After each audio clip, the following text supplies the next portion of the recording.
Yes, yes, you can. You can be first. We just want to ask Mo if he'll begin the recording of the session.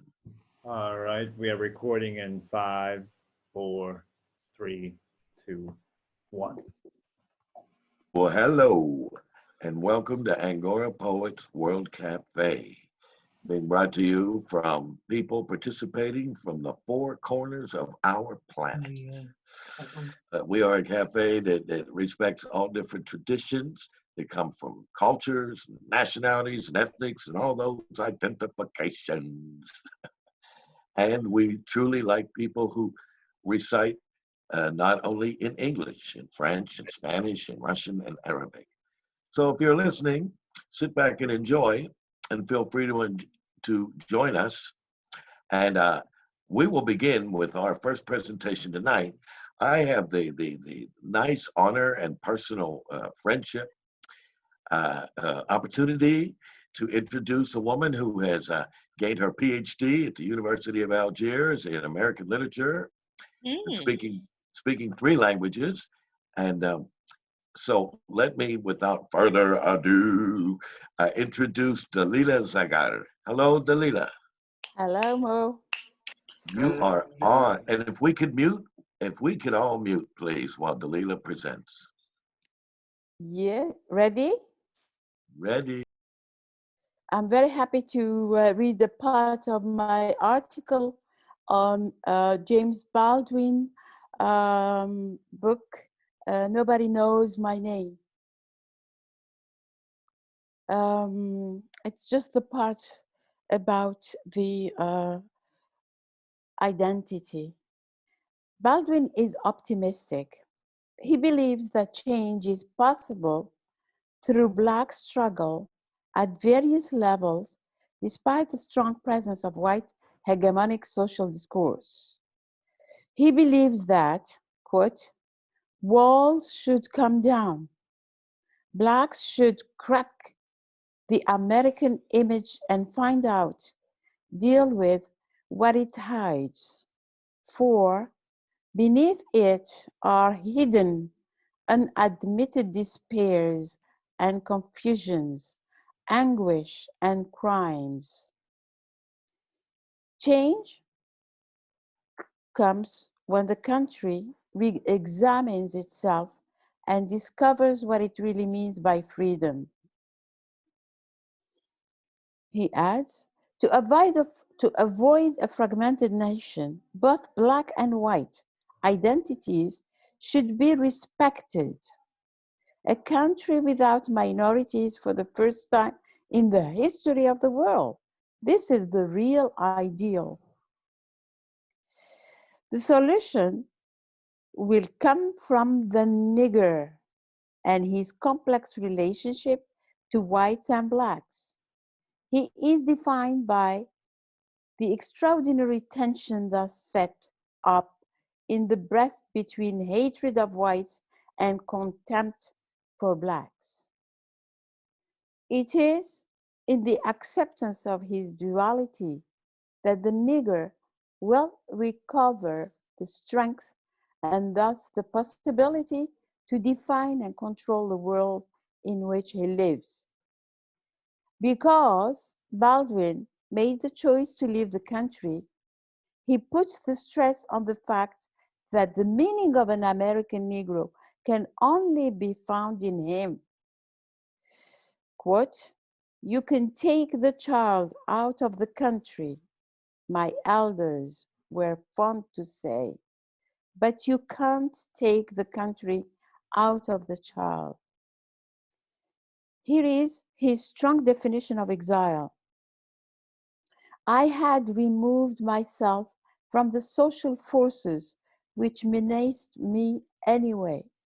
These forces had become interior, and I had dragged them across the ocean with me.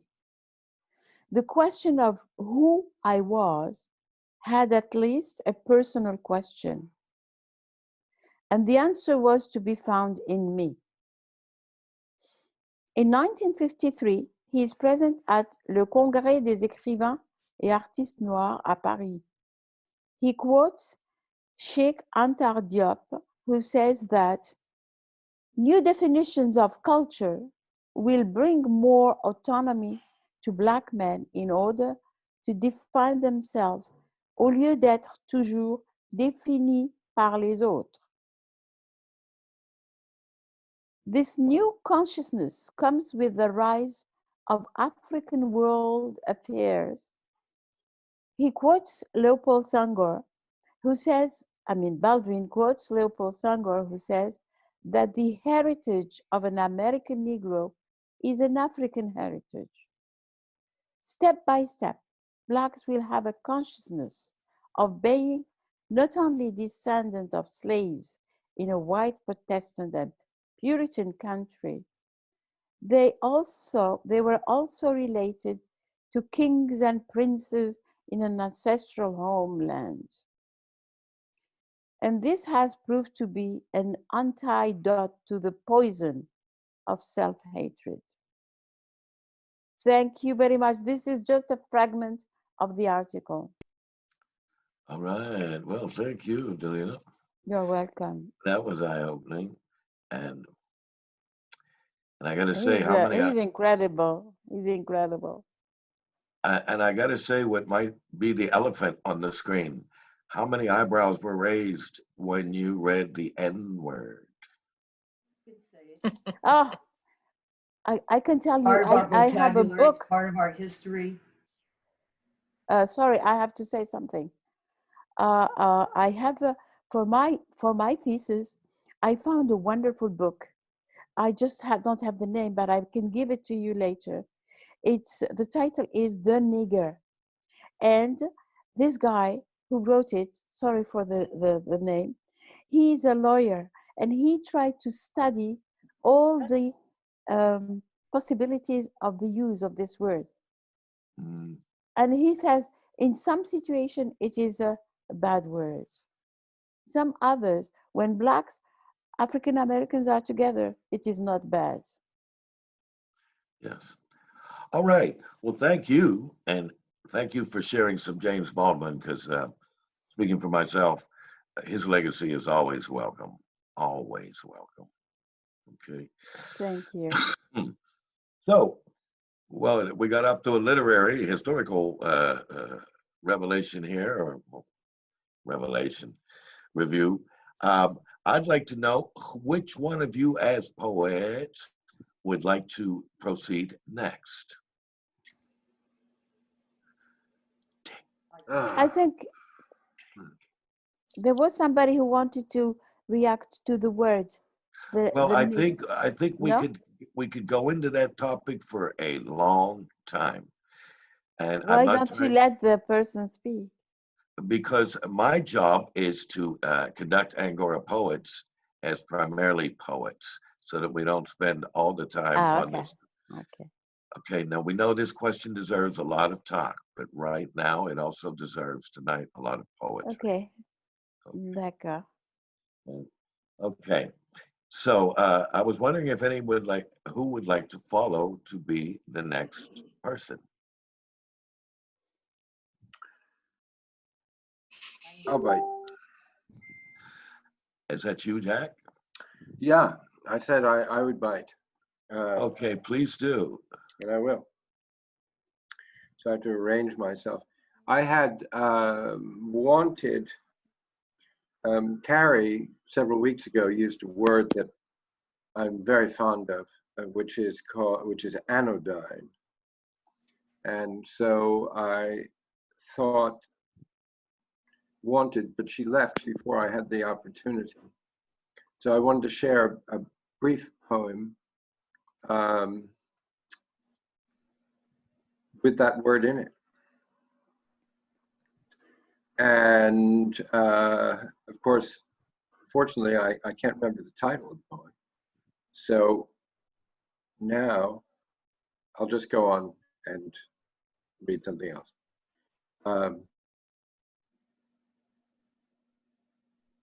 There, yeah, we're there.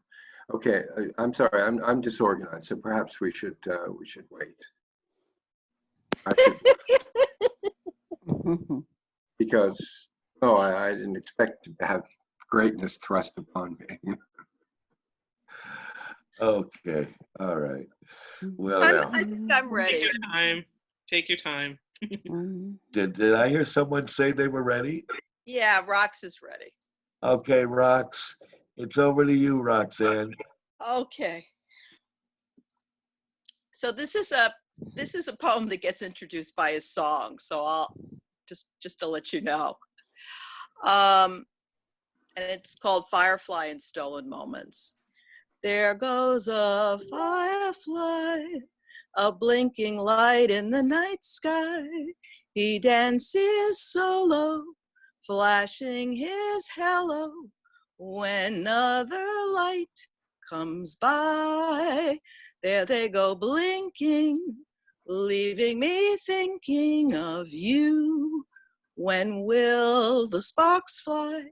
When will the smoke rise? Please light my flame of love. Sometimes you pass by, making me wish I could let you know and some way show the glow I feel inside. I watch you from our window, your back to me, seated on the stoop steps, hunched over a cigarette, absorbed in thoughts as you draw me in, releasing rings of smoke that rise and dissipate in the wind. A plastic sack of groceries rustles noiselessly at your side until you feel my eyes gently pressing your back, softly calling you. You turn around to wink at me, flick away your cigarette, lifting your sack with one hand, acknowledging it's time to come back into me.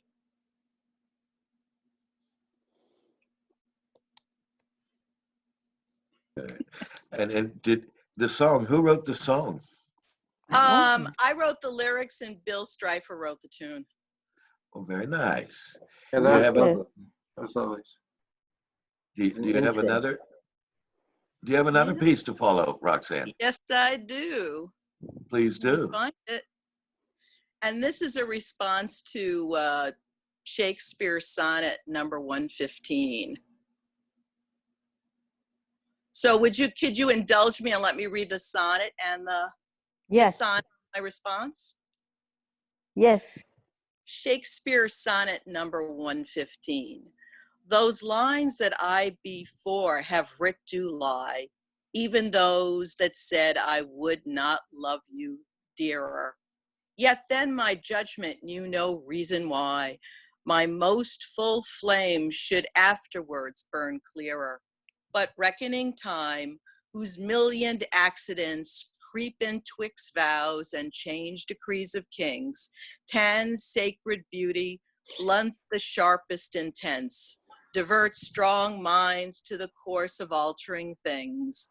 Alas, why, fearing of time's tyranny, might I not then say, now I love you best, when I was certain of uncertainty, crowning the present, doubting the rest. Love is a babe, then might I not say so, to give full growth to that which still doth grow. All Many right, have brilliant. asked, From the grave, from the grave. many have asked how we stay together, as if our love is an endurance test, or would by time deteriorate to less. And I replied, half in jest, half not, fear of dating, fear of dating. And though it's true, I do guard my interest for having found in you what I obsess, after what seems years of endless waiting, endless dating, and would find myself quite hard pressed were I to lose this prize I now possess, even with a rush of conquest now abating, now abating. It's not so much fear as fearlessness, and more that for each battle we contest in this witless war known as relating, this witless war known as mating, We learn to more readily acquiesce, elating in each battle star caressed.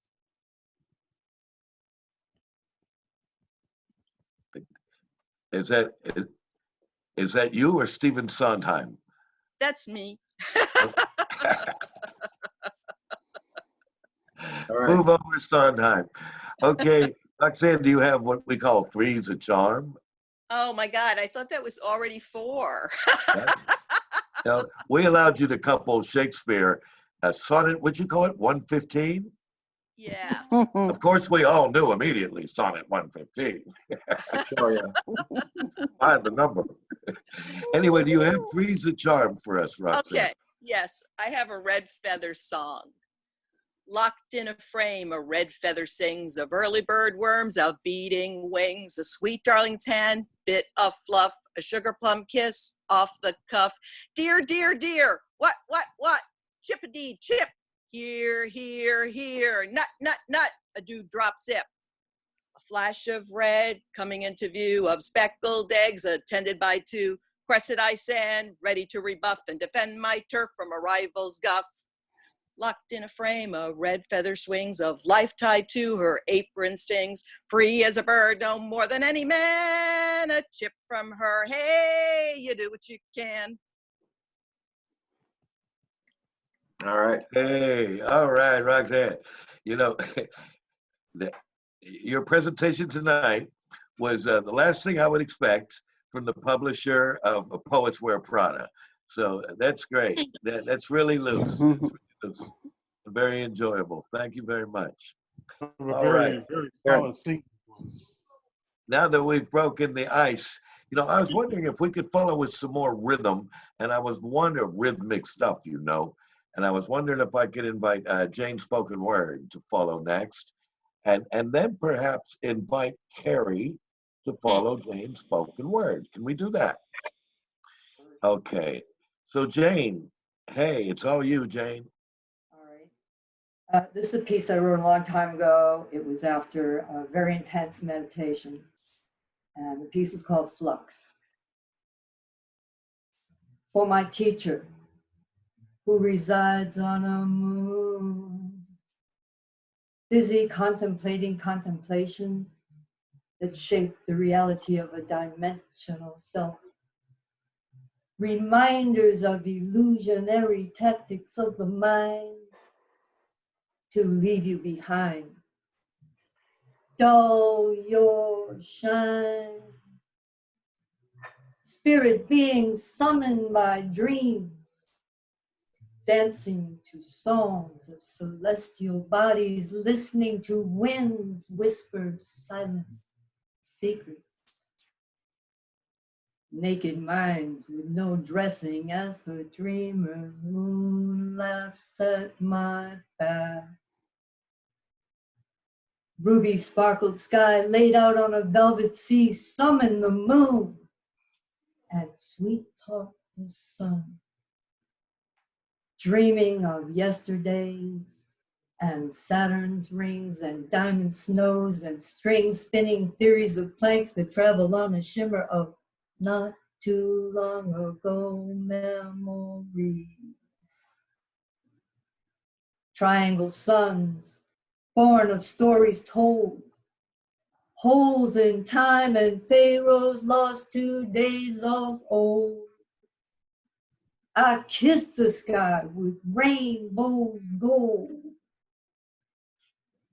In the book of pages, passed down from the library of ages, eons of particles appear and disappear, expanding into the consciousness of a nothingness long forgotten.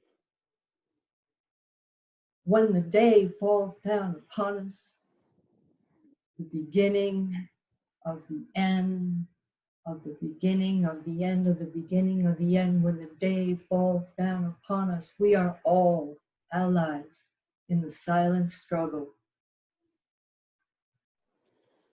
That's called Flux. All right. Thank you. Getting it. How about number 2 then, Jane? We could do another one. Let's do Jimmy. I wrote this piece on the road with my bass player. And wherever you go, you like to turn the radio on to see what's happening in that area of the world. And so I turn the radio on, and you know that Jimmy, he put a smile on your face. Fly on, fly on a magic carpet ride to that very special place and make love. Make love. Make love, so don't you be late. But you are late. Living on the hesitate, can't get done though you try. And you try, you close your third eye, blinded by no light. Fearing your God's might. You wrapped it up right, you zipped it up tight. Walk on, Mr. Businessman, with the army of your choice. Fearing your inner voice. Hung up on your vision of a white picket fence, you gave away your freedoms to some black robes on a bench, tightening restraints with a legal wrench. Oh, the whole thing got political stench. There ain't no life nowhere. So speak your mind and fill your children's time with love and imagination. They don't need no play dates. Curious minds do not wait, and they grow up without you. But you're never too old to mend your soul. Heal the mind that binds. It's freedom time. Because you know that Jimmy put a smile on your face. For Hendrix. Nice. Thank you. Okay. I take it, is Jimmy still around? Jimmy is up here on my wall. Okay. There you go. There you go. Yeah. Well, how about now, Three's a Charm, Jane? Want to give Free us as a charm. Okay. however you this- shape it? This piece is called Smoking Weed. Smoking weed is so bad for you. Hit you with that dope fiend crave. Get you running and skipping and hugging a friend. Talk to a stranger. Smile a smile. Wave a wave. Smoking weed is an addiction. An uncontrollable Jones to paint posy flowers on your face. Make mad, passionate love in silky leather and lace. Smoking weed is lethal. Get you making love, not war. Grow a flower in your gun, dance a dance, write a poem, sing a song. What are we here for? Smoking weed can kill you. You might die from laughing out so loud. Clap a clap, skip a skip, be it one in a crowd. So smoking weed is dangerous. It might expand your mind. So why not try smoking a joint? Smoke several joints until you get the point. Expand your mind. Feed your brain a joint. Smoking weed. Okay, Jane, all right. What? Thank you all, thank you. Well, all right. Made me want to inhale deep on that one. Depending on where you are. Do that, right? Okay.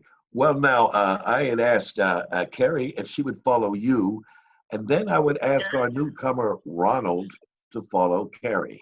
Okay? Carrie, please do. Hey, everybody. I'm going to start with something new. It's called Searching for Suzanne, based on Leonard Cohen's Suzanne. All right. So this is like my impressions. I'm going to do a little bit of singing, just a teeny bit of singing. Suzanne takes your hand to a boat by the river. Judy Collins sang this tune, and she transported me thousands of miles to whatever river Monsieur Cohen was trying to describe, and to the heavenly girl who gave him tea and oranges from all the way from China. Were there junk boats in China? Will they sail me away from my junk up house? Mom and Dad weren't bad people. They just didn't clean or throw anything away. And they didn't mind when I played songs on the hi-fi over and over again. Suzanne was one of my mom's favorites. We sang along with Judy Collins a lot. Years later, when my chocolate alto tone took shape, I heard the original version sung by Leonard. He was still young and finding his voice, not yet mastering his throbbing bass tone of everybody knows, and I'm your man. Hallelujah, hallelujah. Besides, Suzanne would have never taken me down to the river where certain Jesus or Jesus may have walked on water after a big sail across the ocean. No sailing for me. I lived on the prairies during the 70s, where I was way too young to be shopping at the Salvation Army store by myself. But darlings, I was forever changed, regardless what time it was or where I was going to end up. New York City, the West Side, by the Hudson, watching the ships sail by, wishing that Suzanne had showed up to take my hand as we walked towards the river. Thank you. Well, how about Carrie, how about number 2? Okay. Please do. I just Yeah. interject that Leonard later wrote that the tea and oranges were inspired by Constant Comment tea. Oh, wow, wow. Yeah. I grew up with Constant Comment tea. I went, I was in a choir growing up, and that's what the teacher always gave us, Constant Comment tea. Yeah, I mean, it really, Yeah, really names the moment. And Constant absolutely, absolutely. It's one of my favorite teas. Mm. Yeah. I'm going to do 2 poems from, this is my self-published book, Remembering You as I Go Walking. So, I have one that I made into a song, but I'm going to do that last. This is the first one in here. 6th Avenue, Soho, Tribeca. Always fashionable, slightly in decline. Mix of industrial and romantic lines, a Duarte Square under construction. I wanted to kiss you, but I couldn't. I tried to picture my man there, stopping off at an Italian cafe, drinking apparel spritzes as we watched the couples walk with their chocolate-covered dogs. But the pictures of him didn't stay. I couldn't see him there. I need someone here to make out with, to hold close, to show any known affection. I am lonely as an island in the city, savoring a touch, a look, a want. I want love to be simple, especially here.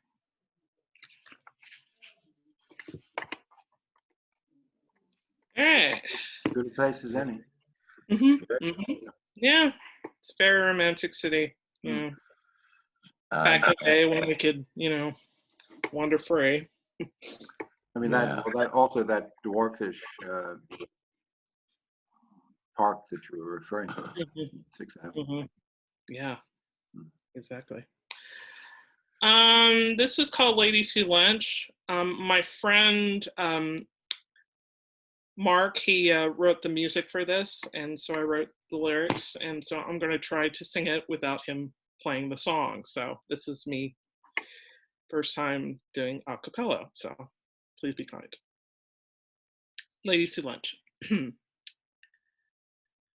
It's very odd whenever I stop to eat lunch in the Upper East Side. I'm just an observer sipping her Sauvignon Blanc while in the wild, posing as a lady that lunches among ladies who lunch. I do not belong in this world. I don't have a housekeeper. I need to call back. And then some music. And I am not wearing a woman's striped Brooks Brothers shirt with no noticeable stains on it. Even during casual interactions and ad hoc business meetings. And when May to December, gay couples start to break bread, it seems so highly civilized. I want to go back, though I can't wait to get back to the West Side.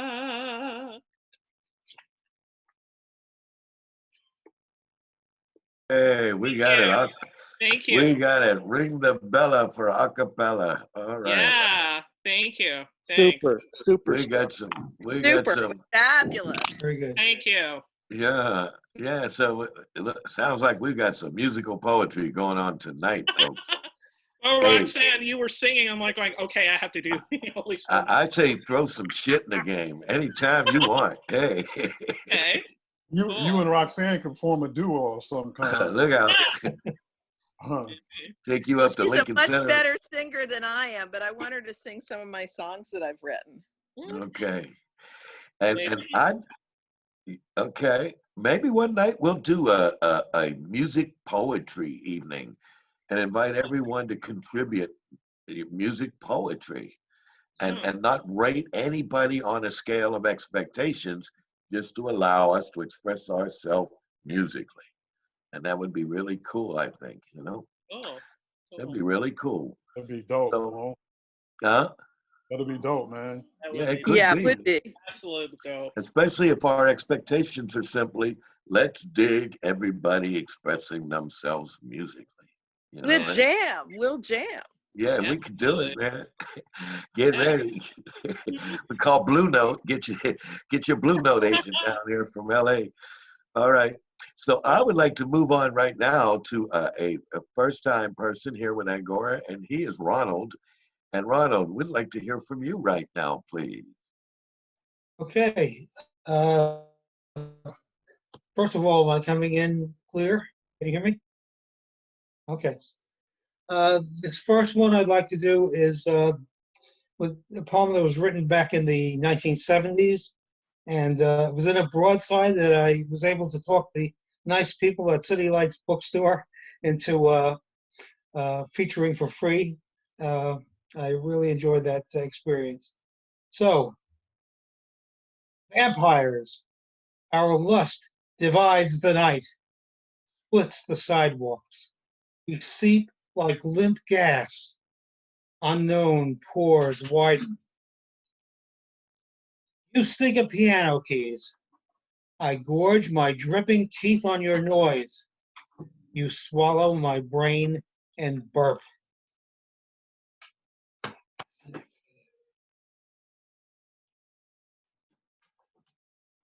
That was short and sweet. Thank you. Yeah. Very effervescent brain. I can imagine that on a broadside. All right. Can you follow that up, Ronald, for number 2? Yeah, the second one was in an anthology called Persian Sugar and English Tea. It's poems that were written in English and translated to Farsi, or from the other side, poems that were written in Farsi and translated to English. And this is very short. It's called Though You're Not Yet Here. Though you're not yet here, my thoughts are not of anticipation of you, but rather of the quiet aftertaste of your kisses and the cool electricity that lingers when you leave. Wow. Nice. Tell us, is that a Persian author of that poem? No, that was me. It was Oh, very translated nice. by a Persian. Unfortunately, It doesn't give the name. Wait a minute. It has his name. It's written in Farsi, so I can't read his name to you. Okay. Well, we will be all the better when we get on an Iranian poet reading in Farsi, because as anybody knows that's listened to that language, it is beautiful to the ear. It is so beautiful to the ear. So, okay. Do you have a third one, a charm for us? 3 is a charm, Ronald? Yeah, I do. This one is called Burns. I am a person who burns things.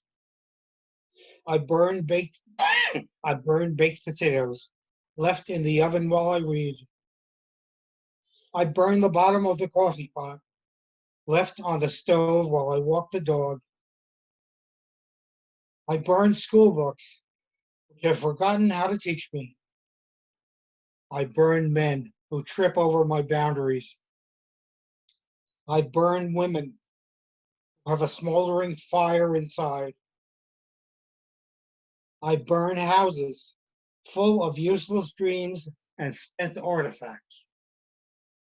I wish I could burn me, but I'm inflammable. Believe me, I have tried. That's it. Wow, thank you. Yeah. All right. Okay, Ronald, hang out. We're going to do a second round. Welcome on board. And contact your friend, from Toronto, who contacted me earlier. Yeah, I hope he shows up. So do we. All right, the Sri Lankan poet. Okay, so let's see. Well, I just saw some. Well, want to say hello. First of all, we have our singer-songwriter, Jean Ruda, in the house. Hello, Jean Ruda. And now we have an Angora poet who's from Berlin and back in Berlin. Sarah. Hello, Sarah. Okay. All right. Getting nice in here. And Prince A. McNally is on board. He's got a cartoon caption up front. Hello, Prince. All right. So, okay. So good. Let's see. Might I ask now for Christopher to come on board and read for us? Smooth, man, real smooth. I'm going to share a brand new poem I wrote today, and it's been sitting with me for probably 2 or 3 days or so. So today I just cranked it out, and let me look it up real quick. Been doing a lot of typing on this Mac, man, but keep myself organized. Yeah, here it is. It's entitled Empty Open Mics and Poetry Venues. And this is for all the empty open mics and poetry venues across the planet, and those of us who can't be at them right now. Who would have imagined that we would be attending online open mics, poetry slams, and cultural events as the norm? As the virus continues to storm through cities, communities, and neighborhoods all across the world. Who could foresee poets, scribes, singers, songwriters, jazz club, and venue owners scrambling to learn Zoom so we could resume places of live entertainment and talent sharing? Not in a million years would I have guessed that my grammatical performances would be solely experienced on digital platforms. Not in a million years would I have allowed myself to dream about attending my usual places of hanging, networking with artists, or listening hard, talented bards chosen to be features. The coronavirus is a creature that has contaminated the very essence of being in the physical. I am lyrical, and I want to find my way back to stages, sets, dark after hour clubs where writers and performers are showed love. I cannot fathom what it sounds like in the empty open mics and poetry venues without our voices there. What are these buildings, these lounges without us in them? What is the future of live events and talent sharing? Entertainers wearing masks and being asked to stand 6 feet away from one another as we wait our turn to show the world who we are. This shit is bizarre, and it is taxing for those paying rent and hoping to sell a drink or two, again waiting for this nightmare to end. I am not me without a microphone and a stand in front of me. Miles and memories have my name on them in venues all across the United States and in Canada. I'm thankful that hosts, leaders, and established places are online and continue. My friends, this is a poetic song for empty open mics and poetry venues. And that's that piece. Yeah, that's a piece. Yeah, piece of your mind. I think we can all identify too. Thank you. Speaking for yourself and probably everyone else on screen. Okay. You got number two, Christopher. No doubt. Yeah, man. I had to, I think I'll add some more to that piece. I have a habit of, after I write a piece, some more lines will come. So there'll be another version of that piece for sure. Yeah, a piece that Ronald shared earlier makes me want to share this piece. And I know it by memory, but I'm just going to read it from paper as well. This is entitled I Met Her at a Bookstore. So this is like a short set of doing spoken word influenced by bookstores, coffee houses, cafes, and that kind of thing. I met her at a bookstore. I missed the aroma of coffee, laughter, and conversation. Somehow our eyes met and we began to admire and respect one another's presence. In essence, I considered that first glance a chance on my soul's salvation. Clearest to me was the sunshine of her smile and the beauty of her dimpled cheeks, which caused me to stumble over my speech from time to time. You see, her laughter was liquid upon the jazz that played lightning in the cafe. I, Christopher Donchell Sims, couldn't have had a better day. She saw me sipping green tea serenely and wanted to meet me. Turns out that she beat me to the last copy of Sister Soldiers, the coldest one ever. You see, that's how we met. Her hand touched mine, and in a brief moment in time, we seemed to marry one another. I found myself smothered under the glory of her greatness, singing silently in the blanketing bliss of love's unpredictable beauty. I met her at a bookstore. I met her at a bookstore. I met her at a bookstore. My life has changed forevermore. And that's that piece. Yeah, now that's a fortuitous meeting. I because I'm a hopeless romantic, I'd like to ask you if you're still in touch with that woman. You know what? It's not a true story. I just made it up. Well, it's a good one to make up, brother. Appreciate it, man. Yeah, when I'm on stage and I share that poem, and then at the end I tell people, well, they ask the same kind of question, and I tell them I made it up. And some people have even said that, oh, it will happen, or you shouldn't say that you made it up. But it's a story, man. I'm a storyteller. So. Yeah.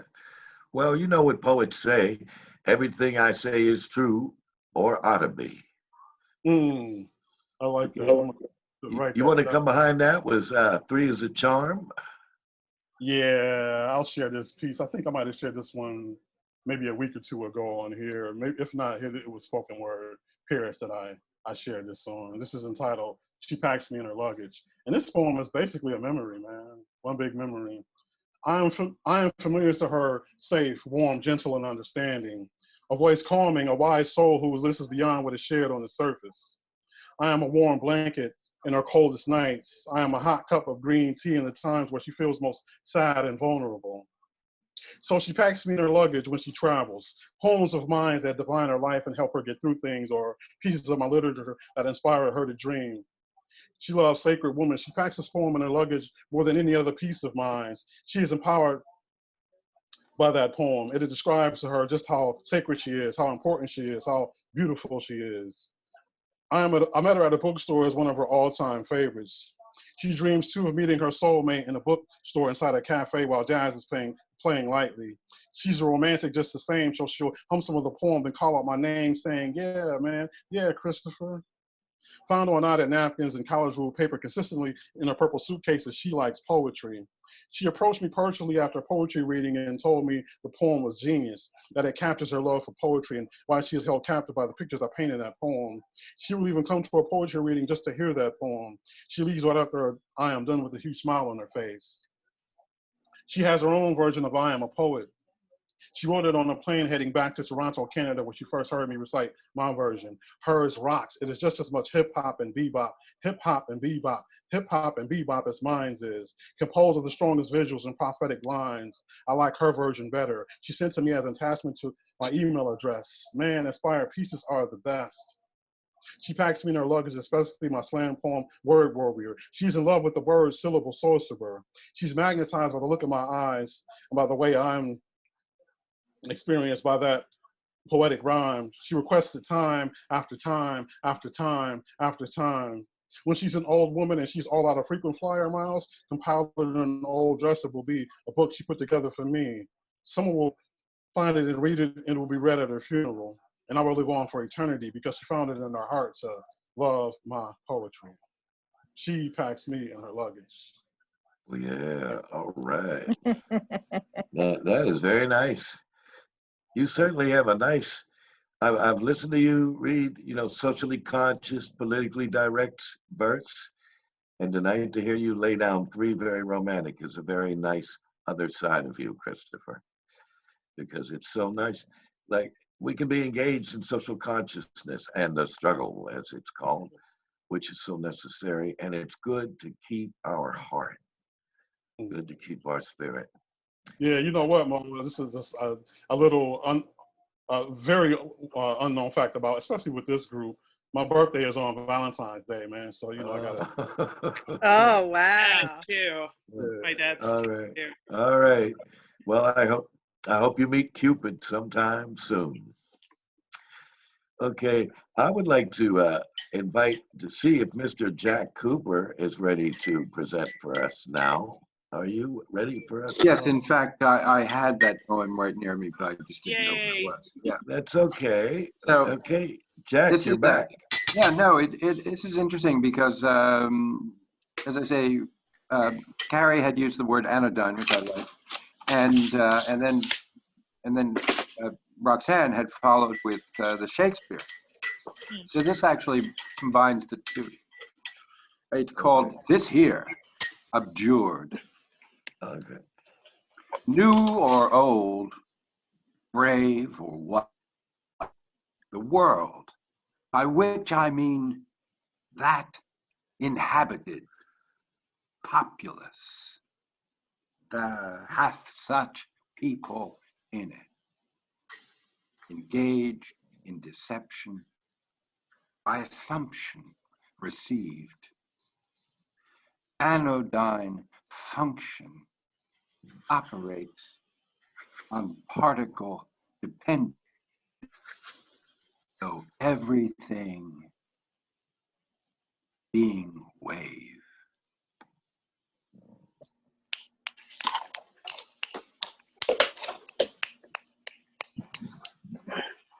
Blind date. Somebody is stirring their tea, and if you would kindly mute, we could hear Jack. If you would kindly mute while you're stirring whatever you're stirring. Okay. And Jack, everything is on a particle, on a wave, man. That's physics. That's cool. Yeah, well, thank you. Number 2, babe. Okay, number 2. I mean, I'm tempted to read something about Rue, called Rue, but I'll let that pass. This is called Blind Date. The 15th of May, rain falling, thunder rocking the skies. And am I to make of this new gift the shadows numberless, dinner tomorrow night? And why? 9 long years, only 24 more hours to wait for the look on her face. Lovely, too late now to say, trembling in the heavens approaches. Loud outside, anticipation breathes. Illumination briefly parts a darkening sky. Its portent high above her leaves. I am in love with a dream come true. Alone tonight. For how long? Listening to the torrential patter on the leaves. Okay. Yes. Lovely. Lovely. And all right, Jack, you're up for Three's a Charm. Okay. And yeah. just 1 second, I would like to alert Sarah, and I see Sarah is here with her man, to prepare to contribute something in a little bit of time, and in some minutes away. You are welcome to contribute, okay? And Prince A. McNally will be up to contribute, and so will singer-songwriter Gene. But right now, back to Jack with his Three's a Charm. This is called Silhouette. Am I that bird singing in a tree alone? What has flown that makes me so forlorn? And did it ever, or have I remained wingless thought, unknown,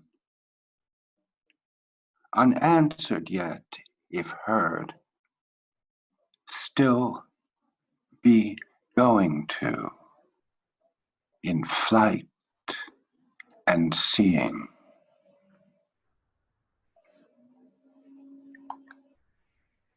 That's me for tonight. That's you in the first round, Jack. Stick around. All right. Wow. Stick around. Let's win the first round, son. Okay. We have Prince A. McNally's in the house. Are you ready to come on up and step up, Prince? Typing. Okay. Well, in that case, Gene, would you like to sing us a song, singer-songwriter Gene Ruda? Would you like to do that, please? Okay, I'm experimenting with a new sound. Can you hear me okay? Can you hear my voice okay? Yeah. Yep. Yeah, because listen to those videos, they were embarrassing. Can you hear this guitar okay? Okay. All right. So in 1968, there was a kind of a French poet, singer, songwriter, wrote a song during the May 1968 timeframe called L'Opportuniste. The songwriter's name is Jacques Dutronc. I translated this song with another singer-songwriter here in Paris named Bruno Blum. And I'm going to perform The Opportunist. The Opportunist.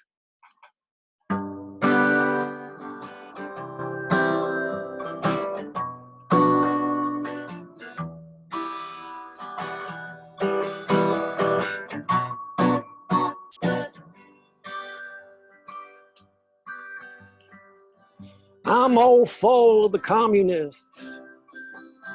I'm all for the socialists. I'm all for the capitalists.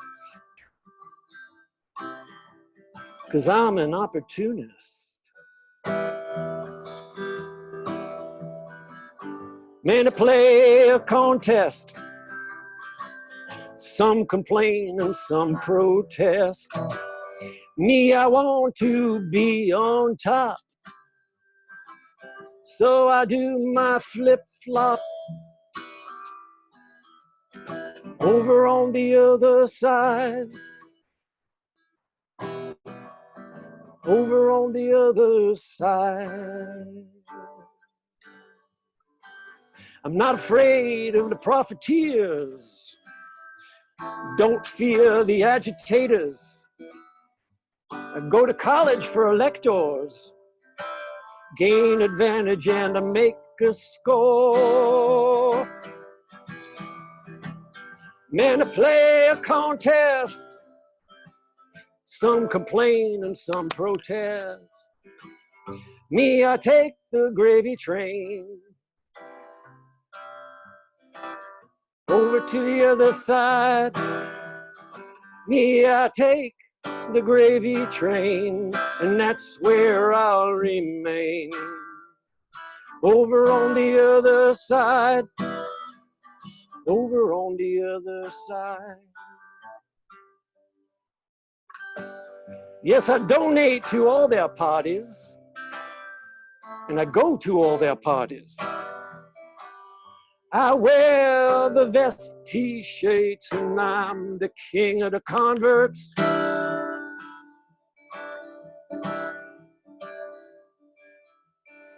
Yes, men play a contest. Some complain and some protest.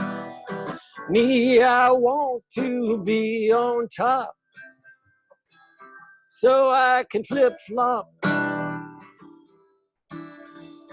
over to the other side, over to the other side.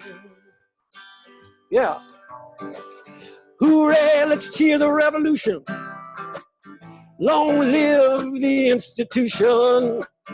Hooray, let's hold a demonstration. Long live our collaboration.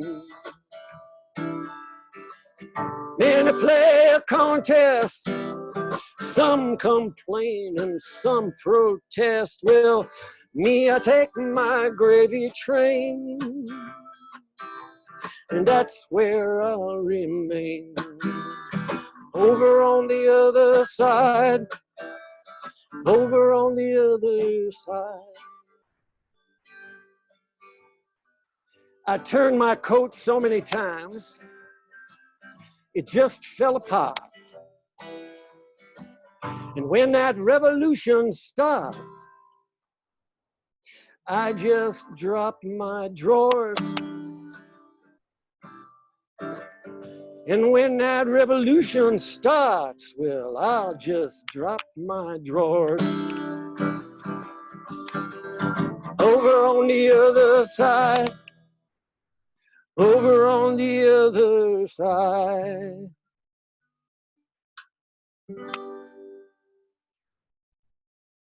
Okay, Jack. Okay, all right, thank you. Okay, so do you have a second song for us? I can play another song.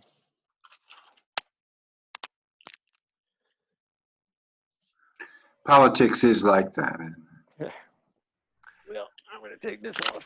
I almost did a little harmonico for that one, but You can play that at the Democratic Convention this summer. That will be the perfect song. I can't remember if I did this last time, but I like this song, and I think it's because the sound was so awful. And the words of this song, a very difficult translation of Georges Brassens. He's a very difficult man to translate in some ways. I think I did a decent one on this one.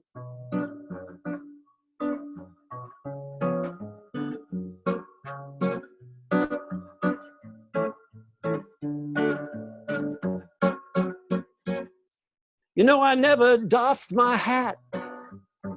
No, I'm not a gentleman. I begged, I groveled, and I sat right down, right on her command. Like a little puppy dog. I was a hunted beast, but now her lovely little hands, the one that's feeding me, replaced my werewolf's fangs for her tiny teeth, just like a baby.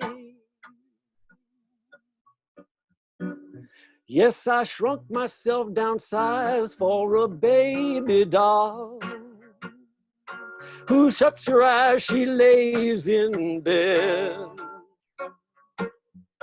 I shrunk myself down size for a baby doll who says, "Mama, when you pat her head."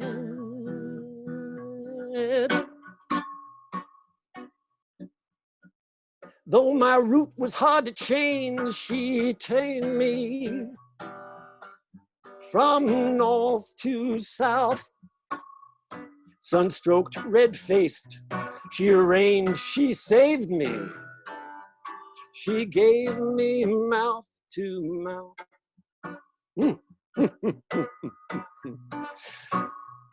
Open wide her pearl white teeth, well, they shine so bright. She cackled as she sang. A shrew with Nosferatu's bite, a fury sunk her blood-sucking fang. Oh yeah, I shrunk myself downside for a baby doll who shuts her eyes, she lays in bed. I shrunk myself downside for a baby doll who says, "Mama, when you pat her head." Well, I obeyed her law, I watched my step, I simply followed the game's rules. Her jealousy she never hides, a sorcerer casts her spells, violent and vengeful.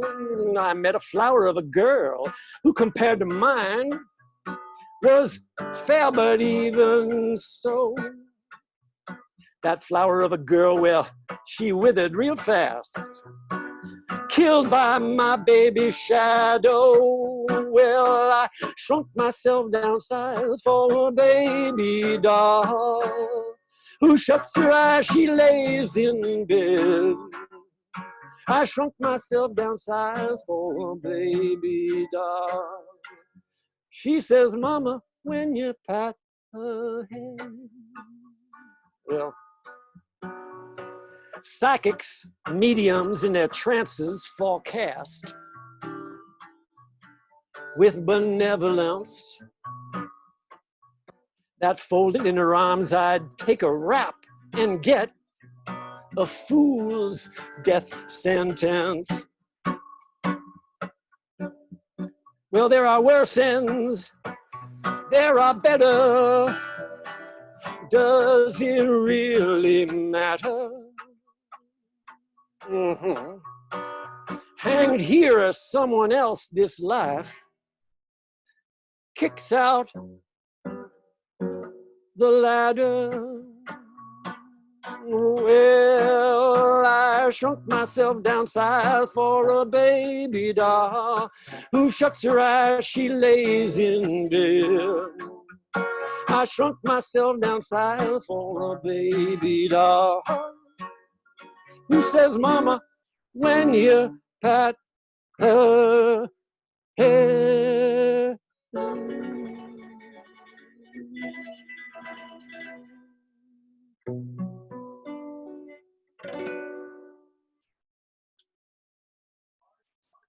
George Russell.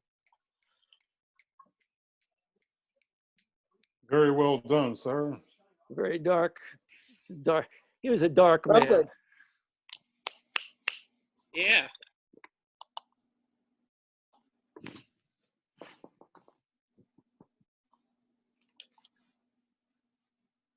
And now,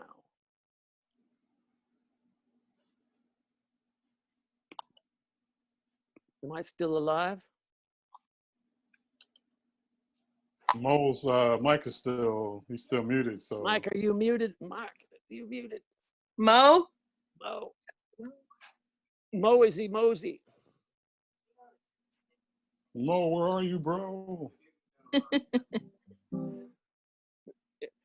Okay, now There let he me is. ask Mo's you. back. There he is, yay. There he is. Okay, I was calling on Claire just to say hello. Are you with us, Claire? Hey, how are you? Oh, good. I'm better for having heard you on board with us Great. tonight. I'm so happy to be here. And I look forward to you presenting something in a little while. Will Yes, you be I doing will. that? Oh, good. And I want to say hello to our friend, our poet and jazz man from Agadir, Morocco, Habib. Hello, Habib. Okay, good for you. Okay, Now we called on Prince A. McNally to come forward. Are you with us yet, Prince? All right, fine. Then let's move on and ask Sarah in Berlin to come on board and present something. Can you do that, Sarah? Okay, can you hear me? Yes. Yes. All right. I can read a little poem that I typed on my phone yesterday. Oh my goodness. Like, and then my boyfriend is gonna play some flute for you, if that's all right. After that. Yeah. Okay. All right. Mo, are you still there? I'm confused. Let me get myself together. What I'm asking is, your boyfriend is welcome to play. I would like to know approximately how long will his piece be? Just 2 minutes. 2 minutes? Oh, wow. It's all right. Easy queasy. Maybe Okay, Sarah. Maybe one. One's gone Well, about 1 minute. in case it was the magic flute or something, you know. It is Okay. true. All right, Sarah, you're on. All right. It's called A Meditation on Breath. And there might be some trains running past just in because we're outside, so sorry for that. Okay. Ladies and gentlemen, together against. Ladies and gentlemen, together against. I'm on the train again. Okay. I can't breathe, but moving forward, or at least somewhere, feels okay. It just feels okay, but at least I feel something. I shook someone's hand today. Today I hugged a friend. I feel guilty. I smiled at a stranger, but nobody noticed. I struggle to breathe. The restaurants are closed. I get skinny. I don't think about death as much as I used to. There are many volunteers in that field these days. I want to be immune to my moods that splash and sway. The shops are open. I hate shopping anyway. I breathe mostly in the morning. When my heart hammers through my chest, I breathe fast. I can only breathe fast now. I don't write much anymore. There's too much time to do it. I have time now. Time to learn a language, read all the books, and choose a religion. If Jesus wants to return, this would be a good year.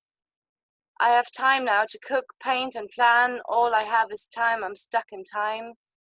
I have time now to meditate. I meditate on my last breath. I count my death like presents on my birthday. I hear echoes of my steps. I kill insects. I notice spiders and ants. Their lives seem unchanged. I read that right now it's okay not to sleep because nobody does and everyone's stressed and allowed to be useless. I read that right now no one reads because it's okay not to focus and nobody can. I never felt less alone. The crazy shit in my head has hit the streets and now everyone gets it. Fantastic. I'm anxious, elastic, and I stretch my thoughts beyond this world, so sometimes I breathe. So that's that. And then Wow. Thank you. Wow. Made me want to unmute, Sarah. Took the mute right off of me. all right, so this is going to be a little less anxious than my poem. Are you going to follow that with a second one, Sarah? Nah. Oh, come on, Sarah. Actually, I've got nothing. I didn't prepare anything. Like, he's going to play some flute now.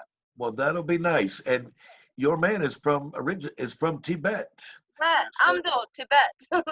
I was born in Tibet, and I was then escaped from Tibet through the Himalaya mountains. 36 days to India, and yeah. But this flute I learning from Tibetan, like old man. When I was in Tibet, we heard the sheep, yak, horse, like they, nomad. We are nomad. That's why they, the old people teach me. It's called grassland. If you play the mountains, there's an echo. Then the echo you can hear, like kind of, play back, answer you back, kind of, whatever. It's kind of like mountain kind of echo kind of flute, but there is no mountain. I try. It's just trains. Trains.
Something like that.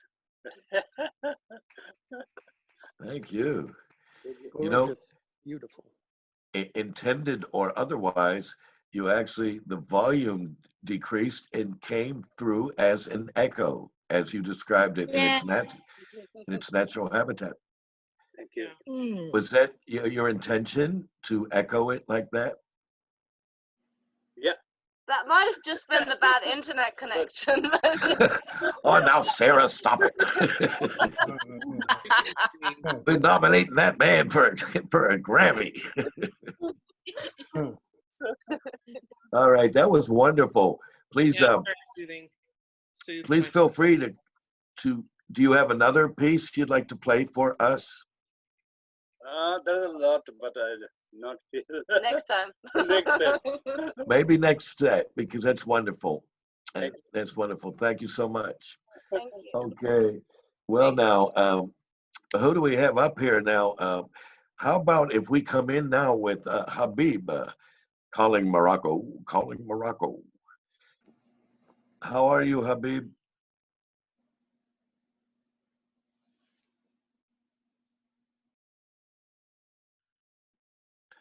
You Your have mic, to mute. your mic is still muted, Habib. Yeah. I'm good. I'm good, brother. How are you doing? Good. Nice to hear you, Habib. Nice to hear you, Jack. Nice to hear your voice. Everybody here too. Okay. Let me share my screen with you again. Habib with the professional setup, always sounding good, man. Thanks a lot, bro. I hope you're well there. Yes, just sharing my screen. My laptop is a little bit slow. So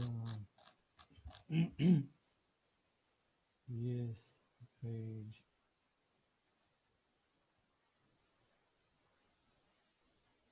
So you showed us the sign and symbol of your native Berber language. Oh yes, just yeah, that's in.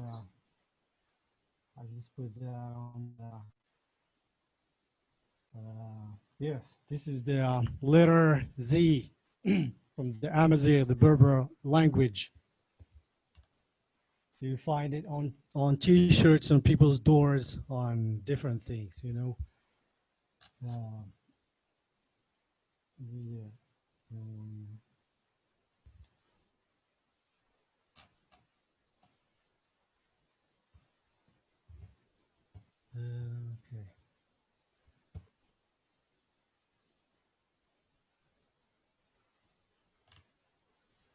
So this poem is called "Do Not Die a Simple Death." It is useless to die a simple death, fighting for a sack of flour, a bottle of vegetable oil, 2 or 4 kilograms of white sugar, and a few boxes of cheap tea. It is not so tragic a death as drowning on troubled waters to cross the border, as spilling one's brains out on a broken highway of distrust, as shaking a rusty crown over a penguin's head. There is an urgent need for even more sleepless termites to gnaw the bones of those old crackers who refuse us respite despite the abundance of things. Charity only perpetuates inequality. Do not believe them if they say, "I'm just another desperate Marxist." Okay. All right. Very good. All right. Funny, funny. A desperate Marxist or a limousine liberal? Right. Oh, come on, man. There's Okay. no comparison. We could get into that, but not right now, Jack. All right.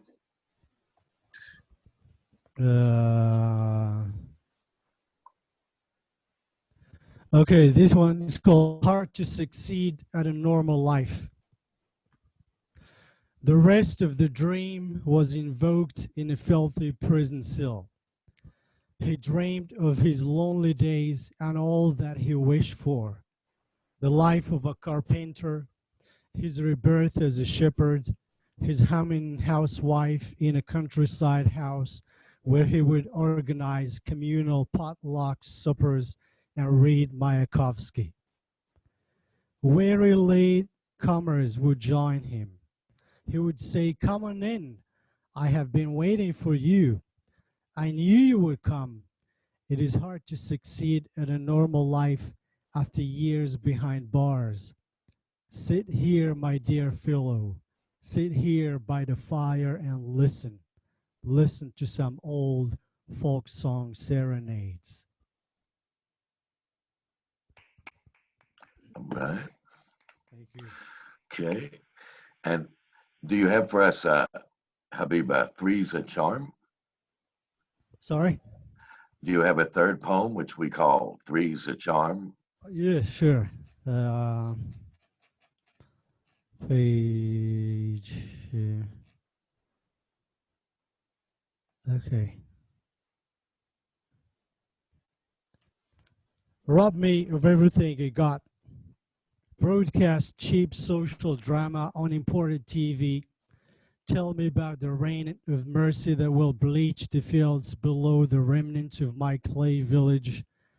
How many years does it take to be good enough in the eyes of the elders who sit numb in their woolen jellabas full of holes? I see all the wretched sifting through 50 years of great expectations. I see them descend empty, unpaved alleys at dawn, seeking gods who have changed their dwellings, so now they are nowhere. To whom shall I turn when early morning birds refuse to answer? Certainly to my grandmother, who agonizes while I wander in the rainy nights of Manchester. My world is not clearly my own. It refuses to untie the knots around my weary feet. I relish it in its other forms, tucked inside forgotten books, and I pray for the ghosts of my ancestors buried in old Medina cemeteries where stray dogs piss with pleasure.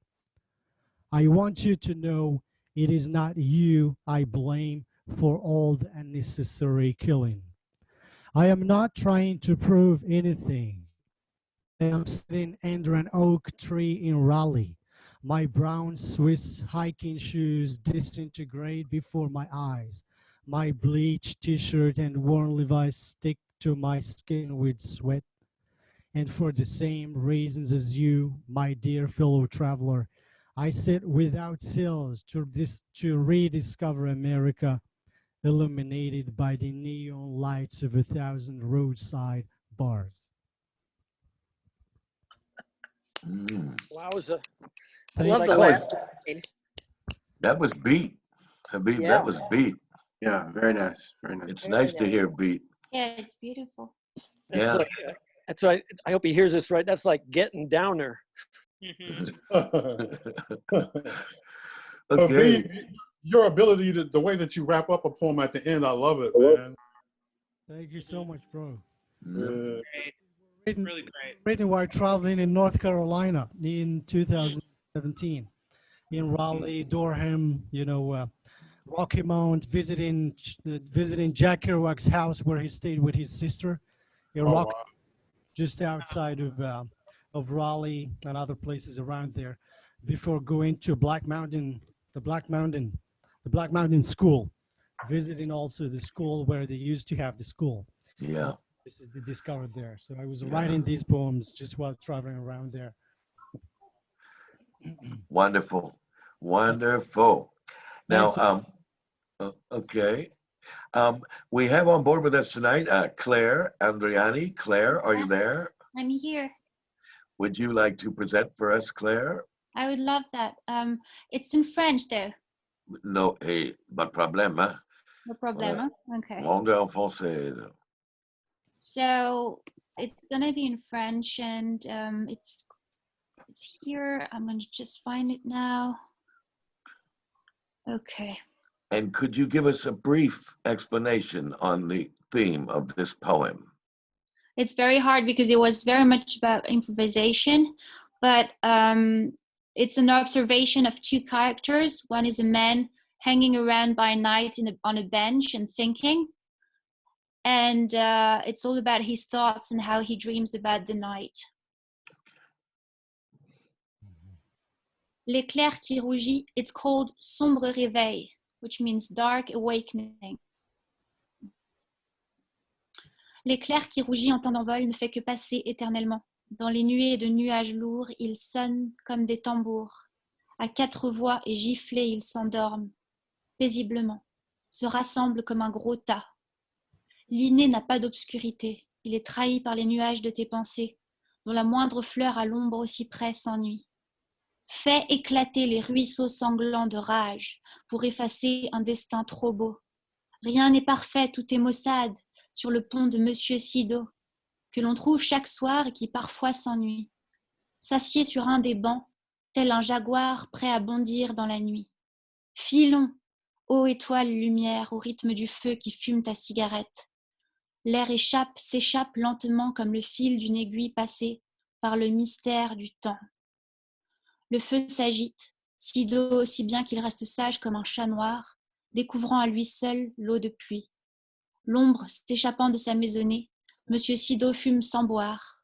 Il croit au mystère du soir. Le fil du temps nous laisse voir toute sa continuité. Do, mi, sol, do, dans un monde désenchanté. Monsieur Sido fume sa cigarette noire aux allures de baguette. Ses yeux plissés brident les mystères du nouveau jour et nous font demander s'il croit ou non en l'amour. Tulipe, pétunia, rose blanche, enchanteresse, toutes les mêmes, pensa-t-il. Elles vont bien mourir un jour. Leur parfum emmêlé l'enivre pourtant dans leur belle envolée. Quitte la tour d'Adèle pour dire qu'on te l'y a volé. Les souvenirs du nouveau jour. Quitte la tour d'Adèle au plus vite. L'instant est un mauvais jour qui brisé s'efface et s'ennuie. C'est là que l'on reconnaît l'amour. Le ciel jaune suspend son lit dans un cri silencieux, monotone, et dit combien ses amis les prés dansent déjà et frissonnent. Il faut voir la tour de Madame Lautrec, elle qui ne sait fermer son bec. Elle apparaît au point du jour, ses cheveux de jeune fille s'en mêlent toujours, et guette comme un troubadour la consistance de ses rêves. Là, dans les mauvais jours, elle regarde le fond du puits et croit dans ces mauvais jours que l'amour est bien fini. Un nuage extraordinaire, poussière d'argent, cherche à chasser le non souhaité brillant. Oh, and see how it follows my steps, dans la rumeur du point du jour. Quelle heure est-il ? Je ne sais pas. Viens, je t'emmène là-bas. Je veux voir la lumière qui s'achève au point de l'éternité. Nos deux corps aveugles et hagards qui s'aiment pour une heure à peine. That's it. That's That's all it. right. Wow. C'est bien, merci, hein? Thank you. Merci. And do you have a second piece for us, Claire? Not right now. I have to search for it. Well, why don't you do that? Because we're going to come back in a second round, and you're more than welcome to participate in that round. Okay. All right, very good. So looking on the screen here, I had some, okay. I think the only person besides myself that we have not heard from, again, is the elusive Mr. Prince McNally. Are you there? Okay. Well then, all right. Then I'm going to read for you now, and look for this page on this book here. Okay.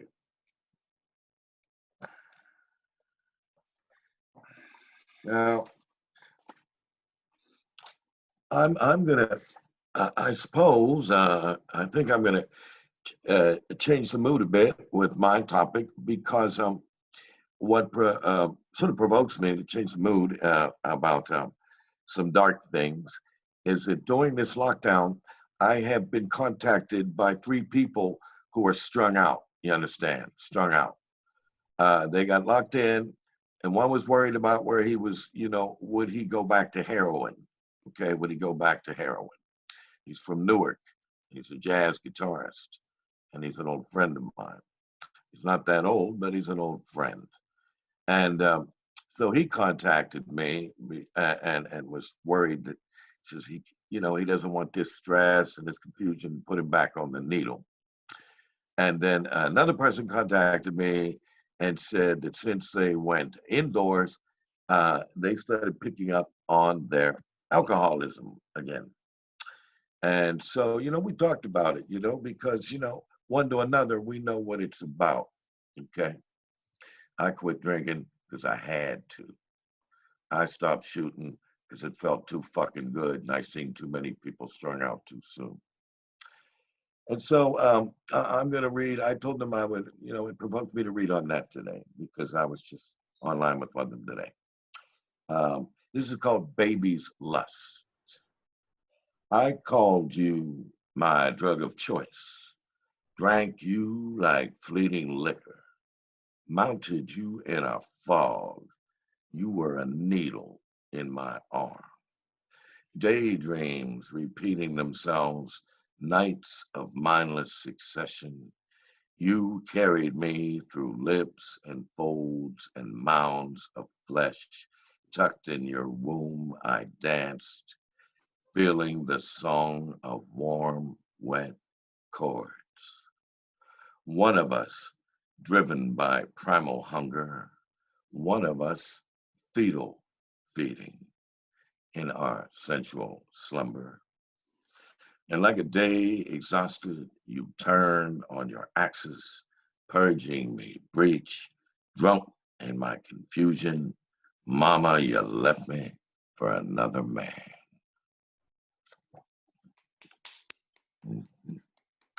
Now I'm going to find you another poem like on that less than cheerful subject. Okay, this is one I wrote. It's called Had I Been Drunk. I wrote this, almost 24 years ago. Had I been drunk, I would have known why this happened. Then denial, the shroud of folly, repeated and not able to pay due attention the morning after. Always, sometimes too soon, sometimes the end of a day. I started one day earlier solely for the cycle for a time longer. I am yet not able to know and admit. Had I been hammered, I would have pulled out one of my threadbare apologies for what could have occurred. The possibilities are endless to the dead end. Had I been ripped and funkin' for Havana, in a smoke cloud bistro up in Pigalle, steaming for a wet brunette in heat. Acapella mad cadenza, the crazed baritone, oriental eyes after midnight, my tongue one with the cafe floor. That I'm not is so foreign, this journey to somewhere I seem to remember before I got lost, to find myself grateful to be and bear witness again in creation, a creature enchanting, every dog shall have its day. And I gotta tell you, today on the train, I read your new stanzas, felt that I loved you. I rode love like a man on a train. Had I been blasted to smithereens, rivaling conflicts, my mind in a noose, strung of insanities, a heartache hermetic, pounding for clemency, released from a solitude of bondage to agony. Had I been smashed into opaque corners of an asshole in entropy, reeking of raw oblivion, but I'm not. I am peering through gray mesh brain maze, willing to abdicate, ego malignant. Oh, simplicity, this could be bliss. Should this indicate I'm feeling something more than some things I can no longer hold on to, and rising on breaths of fresh air and love, real and just for the sake of? Were I to fall, drop, dead, drunk, failing to share with you my naked moment, it floats free, free it floats. Oh, this is confusing. Oh, this is confusing. I hear sweet music. I hear the laughter. It's spilling into the light. Okay, get this. Yeah. Bravo. Thank you. Thank you. And I'm going to try to find you a third brief one. Yeah, that's what you call confessional poetry.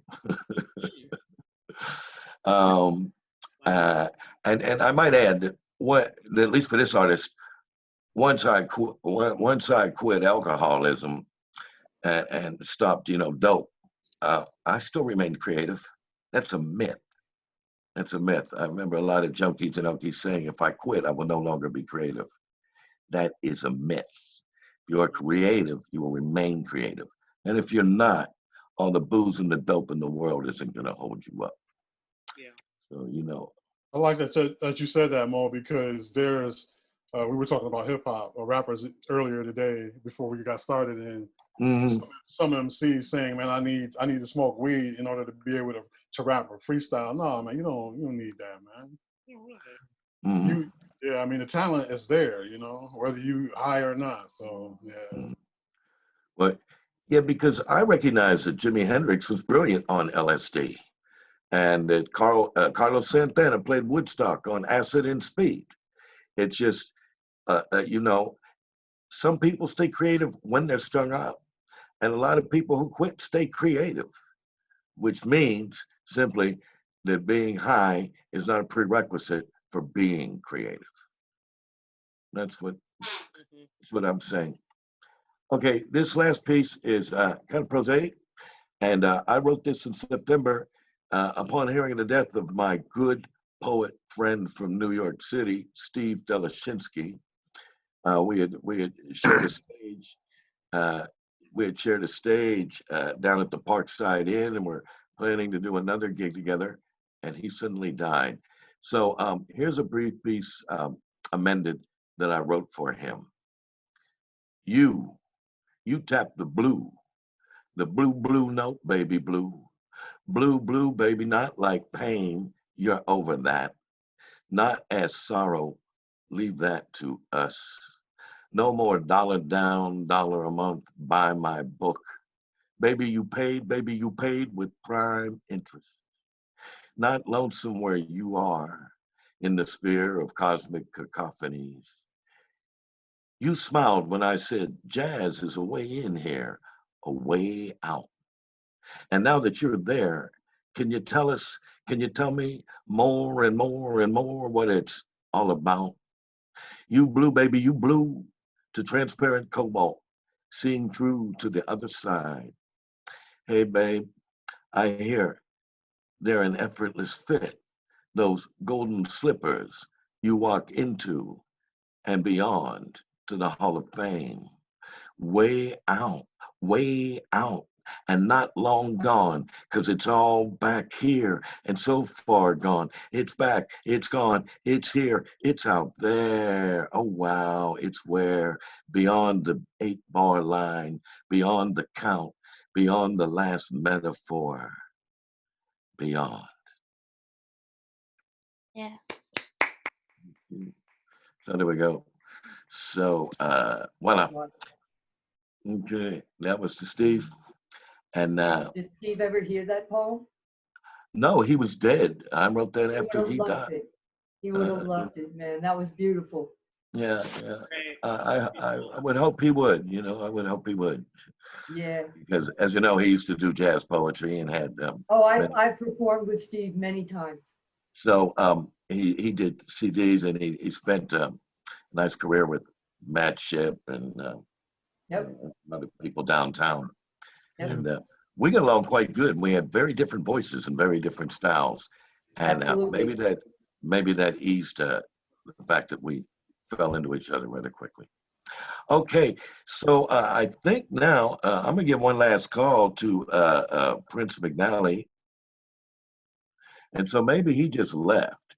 So good enough. We've got plenty of talent to go, and I see a person here new on screen. Damien, how are you, Damien?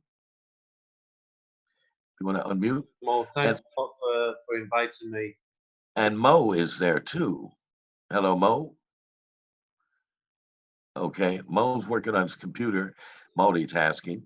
But anyway, Damien, then, I forget where you said you were from. I'm from York in the north of England.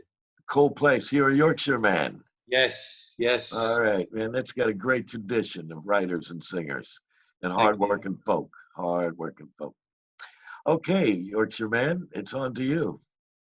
I'm okay. Well, I was actually writing something. I was kind of getting to the end of it, so I'm going to read it, and then I might just have to freestyle what I've got sort of like going on in there. Okay, but yeah, this is. I just started writing it when I sat down. Okay, so we are all just travelers. Prior to birth, we travel with millions just like us. Prior to fertilization, but then arrive alone. We travel with our mothers for 9 months, give or take. Then we arrive in the world. For a while, all the other travelers seem more experienced than us, but then we meet travelers just like us. We travel in groups, travel to schools. Our hearts yearn for more travel. Our minds can be weary. Our minds become like airports with ideas taking off, flying into the sky, then ideas landing. Some ideas crash. Some ideas have just been taxiing around the tarmac of our minds for a hell of a long time, patiently waiting for a runway to take off from. We meet fellow travelers from many different areas. We share our experiences. We share our time, food, hotel expenses, cab rides. Sometimes we split and go off in different directions, meet further on down the road. We pick up some baggage that's not worth picking up along the way. Some things like hate, resentment. We learn to let go of that baggage. And the only baggage that's ever worth carrying and keeping is love. That's it. Love is all you need. All right. Thank you. Thank you. Damien, do you have another one for us? I could look. I look into my files here, see what I got. All right. Sure. You just give me a moment. I'll just take a moment. Yeah. Take a moment. Oh, so I'm just I'm a mature student. I'm studying drama and theatre at one of my local universities here. I used to be an engineer, and I hated being an engineer after a while. The money was great, but I just hated getting up and going and doing the same thing. So I'm really following my passion. And so for up until last year, for 20 years, I'd never done an essay. I hadn't done an essay in like 20 years. So all this academic writing was pretty new to me. Creative writing I've been doing for about 10 years, but all this academic stuff and having to do the Harvard referencing and the bibliography and stuff like that. So I recall, I just scribbled this out sometime last year, and I called it an honest bibliography, you know, the things that have helped me through an essay. Okay, so I got this honest bibliography. 160 litres of coffee, listening to Stormzy, watching Thor Ragnarok, Facebook Messenger, Avengers Endgame, twice, lemon drizzle blueberry cake, hugs, more hugs, Spurs versus Man City, the second leg, a Monday out with all my cohorts, Macklemore, 500 millilitres of tears, the Eiffel Tower, electric scooters, 3 nervous breakdowns and 2 midlife crises. So that's my honest bibliography, getting through one of my academic essays. There'll be no confusion about that, Damien. That's a really counter-current, given given the priority for most people going to school. It's about making money, making money, and money should, and behind that should be a job. Right. And other times, it could be like boomers like me. It could be pick a profession, pick a job, and it should make money. Right. And as now it's, where do you make money, man? Where do you make money? And find a job that makes the money, man. Makes the money. Money can come, And you're somebody in that position who walked away from it. Yeah, I'm following my passion, and it's like, yeah, I'm probably not getting as much money, but I'm happier at the moment as well. So, okay, good enough. Yeah. Do you have a third one? 3 is a charm, as we I'll call have it. a look. Yeah, 1 second. Sure.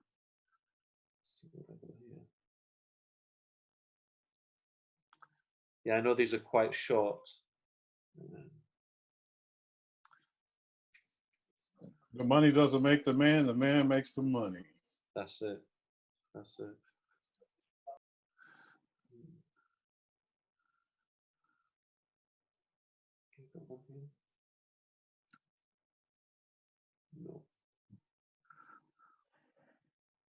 I'm sorry, guys. If you just bear with me, please.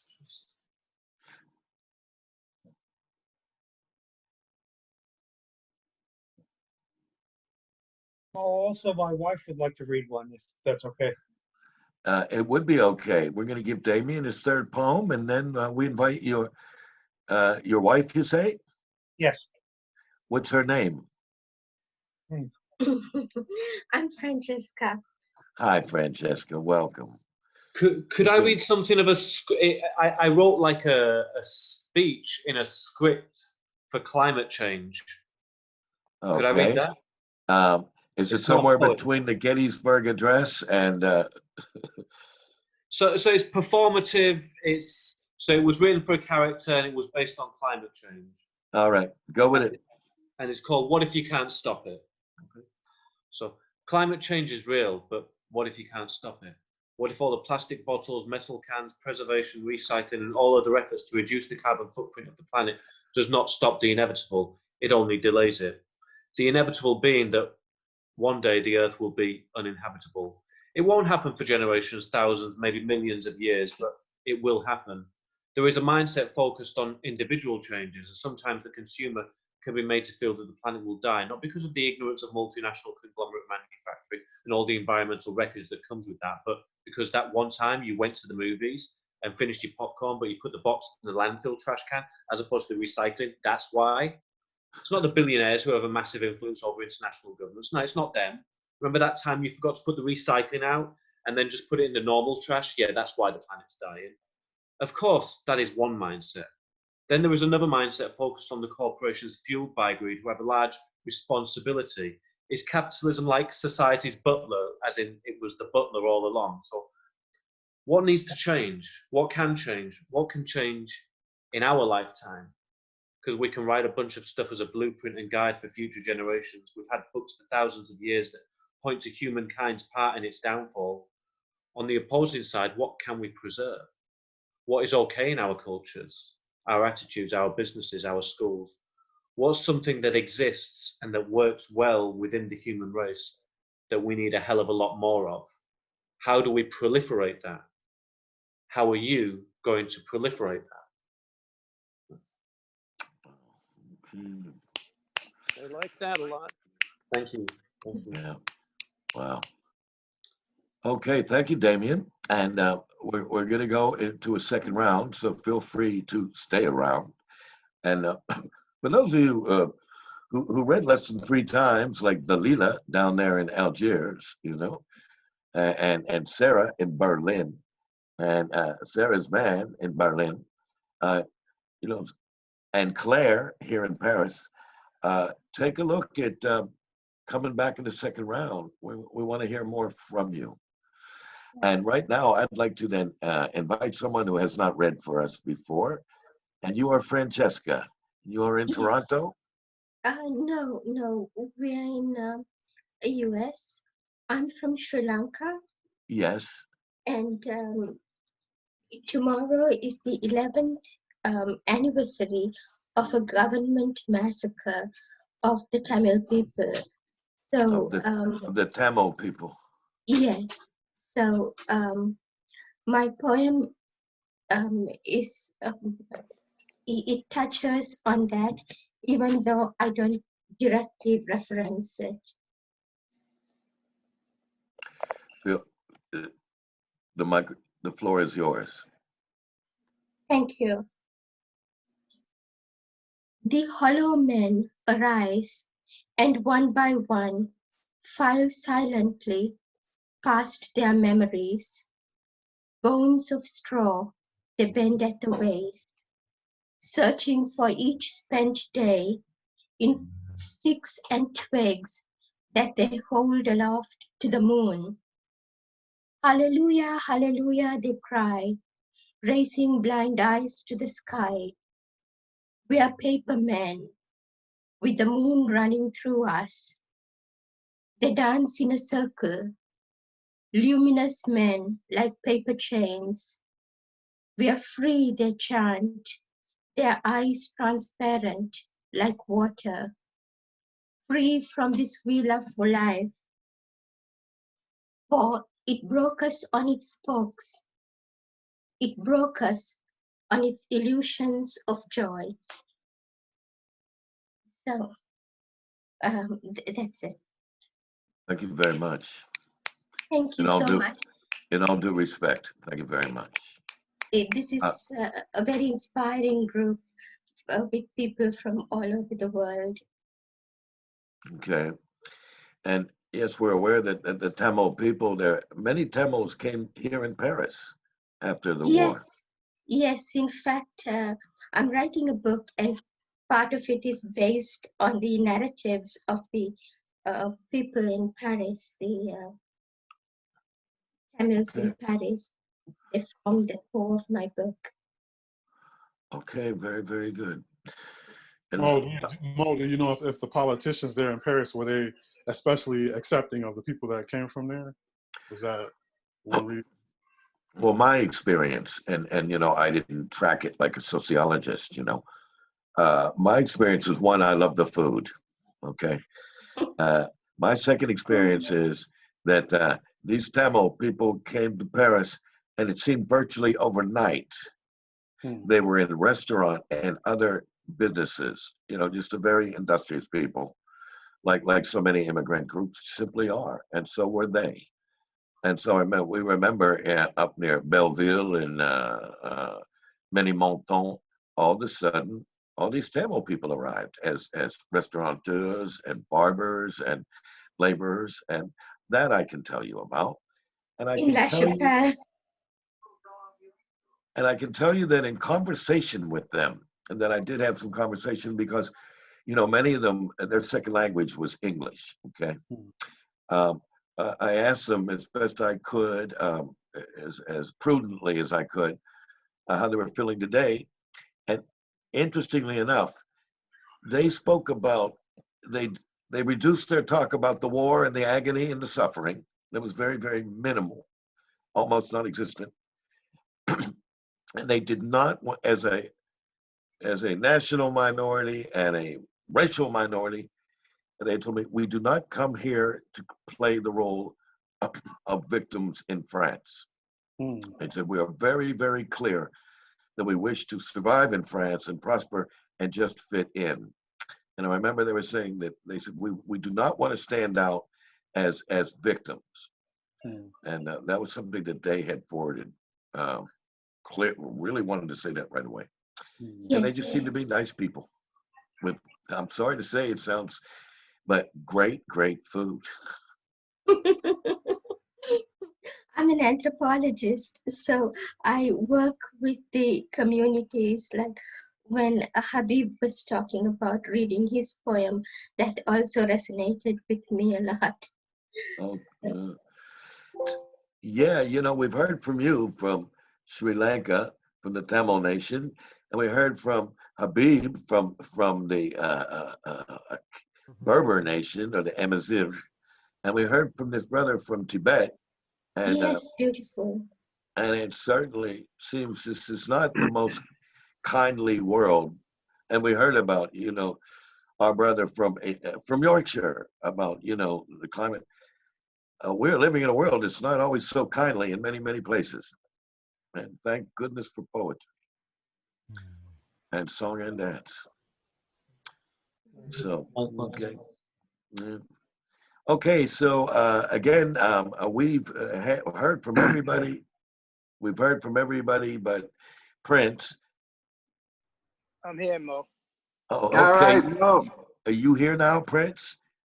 I'm sort of here. I'm not reading from my I have you guys on my phone, but I'm going to be reading from my my computer. So that's fine. All right. Good to see you, Prince, or hear you. This piece is called Same Here, Carrie. Mm-hmm. This piece is called The Happy Murmurs of Busy Bumblebees Buzzing. She is the silent stream of psychedelic consciousness flowing through the blue ocean of my veins. She is dope, the heroine of my story I could never resist, and though I have tried to turn away, I am compelled to watch as her seductive light dances to the rhythmic shades of soulful silhouettes, lifting the shadows from their darkness. You could say she's sexy, for she is the concubine who gives birth to my melodic musings. So heady and amorous is her scent, much like that of the naked lady Amaryllis, a sweet aphrodisiac. She keeps me guessing, keeps me wondering, keeps me wanting more, for she is so cool, a bit of a mystery, arousing my deepest curiosity. But she only exposes the tip of the iceberg, keeping her head just above water. The soul of a Buddhist, she prefers to wade in the middle way, refusing to sink or swim, ever the optimist. Her cup never runneth over, always running, remaining half full. She is the hypnotic wordplay of hip hop. I can remember back when our love affair began with a gold chain and a medallion, swinging back and forth like a pendulum. She has cast me beneath her spell. She moves with a rhythm and blues that flows like a cool glass of water that goes down smooth like jazz. She's groovy like Ella, sultry like Philly, like Miles, Mug, and Coltrane. She makes me so damn dizzy. The way her fondling fingertips tickles the iris of my spinal cord, places me in a spiraling spin that sends the oxygen rushing through my brain so fast I am flying high on electric blue vibes. My thoughts are steadily rising like the sun, shining its light upon the faces of weeping willows that suddenly smile to the jubilant sound of ringing echoes resonating from the caves of melanated honeycombs, filled with the happy murmurs of busy bumblebees buzzing. In peace. Okay. Woo, yeah. Okay, Prince. How about number 2? Number 2.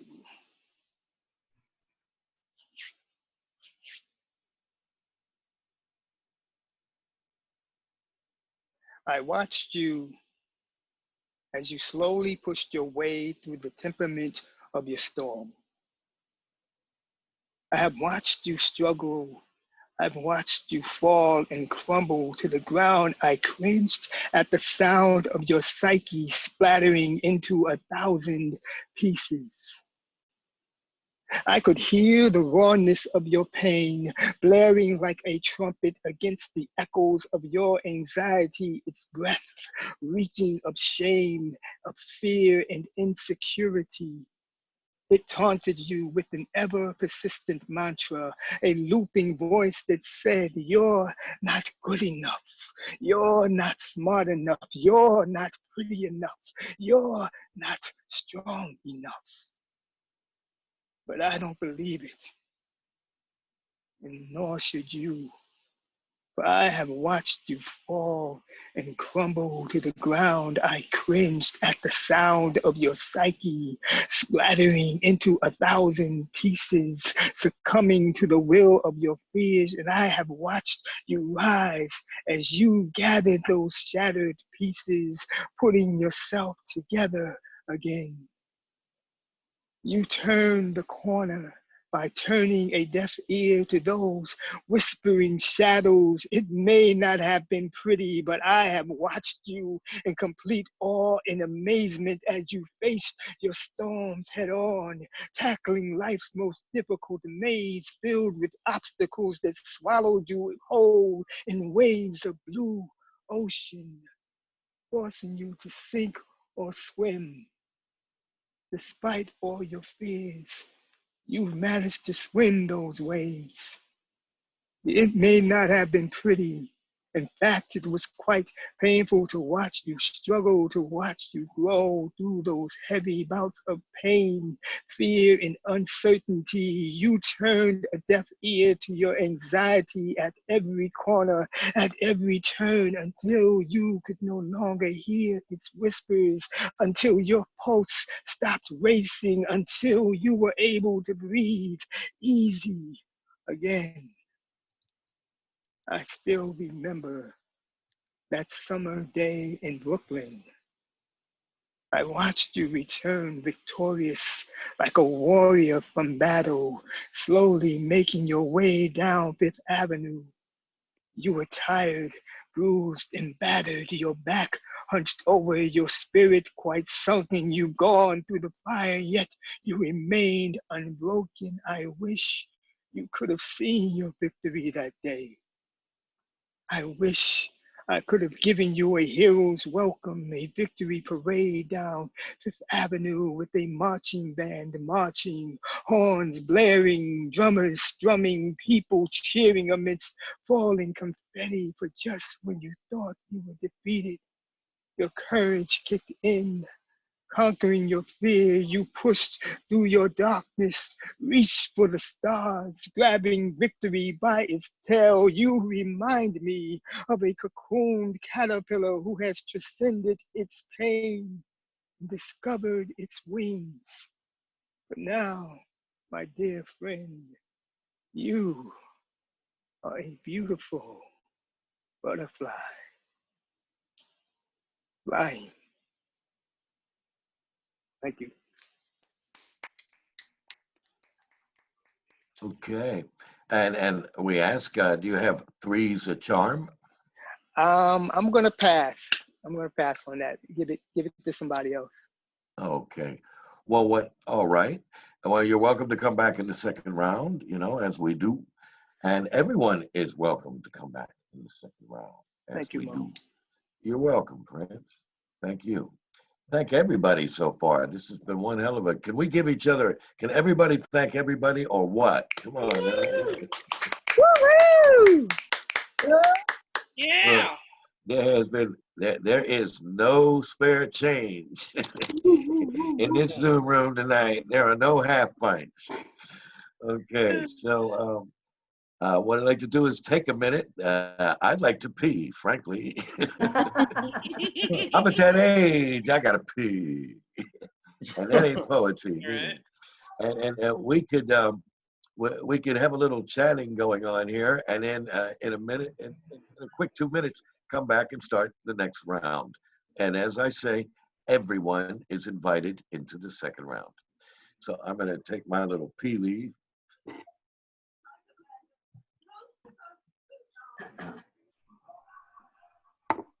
Yeah, Carrie, you and Prince are in the same city there, New York City. Yeah, we are. Yeah, I've had the pleasure of performing in New York City on a few different occasions, and man, it's my favorite place to be a human being. I must admit. It's really wonderful. Well, where are you at? Northern Illinois. My city is right in between. It's interesting. So you have up here, you have, let's say, you have Madison, Wisconsin right here. You have Chicago down here, and you have Milwaukee, Wisconsin right here. My town is tucked in between those three towns, three cities. Mm. I surely miss New York, the city of my birth. And I'm very saddened because I was sitting in San Francisco at the San Francisco airport on St. Patrick's Day with a scheduled flight to New York City, where my friends and I were going to the next day. I don't know if you can see this poster behind me, Love, Love magazine, which is a poetry and arts magazine. We were going with Gerard Malanga and Patti Smith and a bunch of people, Homage, The Factory, Andy Warhol. We had a whole thing going on, and we just had. I received two things at the same time: a call that Gerard and everybody was not willing to go into the city, into Brooklyn, at this incredible poetry bookstore in Brooklyn, and then just really sad. And then my flight was canceled, so I flew. I ended up coming back to Paris direct, and avoiding what became the incredible catastrophe you're living under right now. My cousins, many family members in Brooklyn and in New York. I know you're coming out, but it's still horrific, and my thoughts are with you all. We're coming out here in Paris too. We're Thank out you, on the brother. street. Thank you. Yeah, my daughter is living on the Lower East Side. Oh, cool. For those of you New Yorkers, her name is Caitlin Singer. She's in her 20s, and she's a singer and a composer, keyboard player, and she's being courted now by Universal Music. And yeah, That's she's wonderful. on the LES, and she's been That's written wonderful. up in the music journals there positively by a band that used to be called Night Manager. And dig this, she was getting ready to go to California to get recorded in a studio. She said, Papa, she was raised in Paris. So she said, Papa, I'm going to California, and I'm finally going to stop producing myself. I'm going to have, this producer's bringing me in. And then up to Toronto, where this Universal Music office is, up there. And I said, great, Kate, real cool. And then, the shit landed. And so she's in her studio apartment on the Lower East Side, really, really lamenting. I mean, she's in her mid-20s, so she's really feeling like, oh my God, all this work, and she needs to stay in place. Yeah. Oh, The world will resume. yeah. Eventually. Don't know when, but it will. The world It will, resume. because as I wrote in a poem, despite all the odds, we stay in the game. I have to say, I really appreciate what Damien was saying up there in Yorkshire. They're getting hit pretty hard, really, almost harder than New York right now in England, and especially in the urban areas. And I'm to think about what we're going to come out into. And I really love his thoughts and sentiments about proliferation versus focusing on all the real undoing that we had to do. We have a lot of redoing to do and a lot of regeneration and proliferation to focus on. Yeah. In my view. Yeah. Okay. Yeah, I tell you, there's this woman that I'm friends with on Facebook, and I like this woman because she doesn't just post pictures of kittens and what she ate for dinner. You know what I mean? Or the most popular, most popular photos on Facebook, attractive women. Okay, like a poet can write to the bone and put something on Facebook. And come on, let's be honest. An attractive woman will put her smiling self up there and triple the amount of attention that a hardworking poet, any man or woman, is doing on average. And that really like gets under my skin, but that's the way it is. Okay, that's the way it is. And yeah, that's it. So, but this one woman who doesn't do that, no puppies, no kittens, no pictures of dinner. She says, how do you relieve stress and anxiety under this lockdown? And I just wrote back and said, I listen to other people's poetry and meditate on music. I mean, people are talking about vitamin D and, yoga and this and that, which are all legit. I think speaking similar to what we might speak, I just simply said, I read inspiring poetry and immerse myself in good music. That's my vitamin vivant.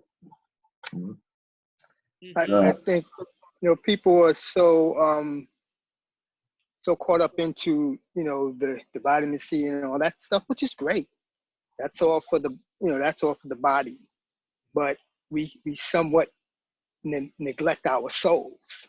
Yeah. Because that's the thing that's going to keep you spiritually centered to get through this thing. If you're not centered, I don't know what to tell you. How you're going to, because a lot of people are going to come out of this needing some serious help. You know what I mean? Because this thing just took people by storm, man. And if you're not accustomed to being alone or, separated and or in box, so to speak, it's playing heavy trips on people's minds. Yes, it does. It does. And so, thank God we have what we have, and we can share it with each other and all who might listen to us in our various ways and means and voices.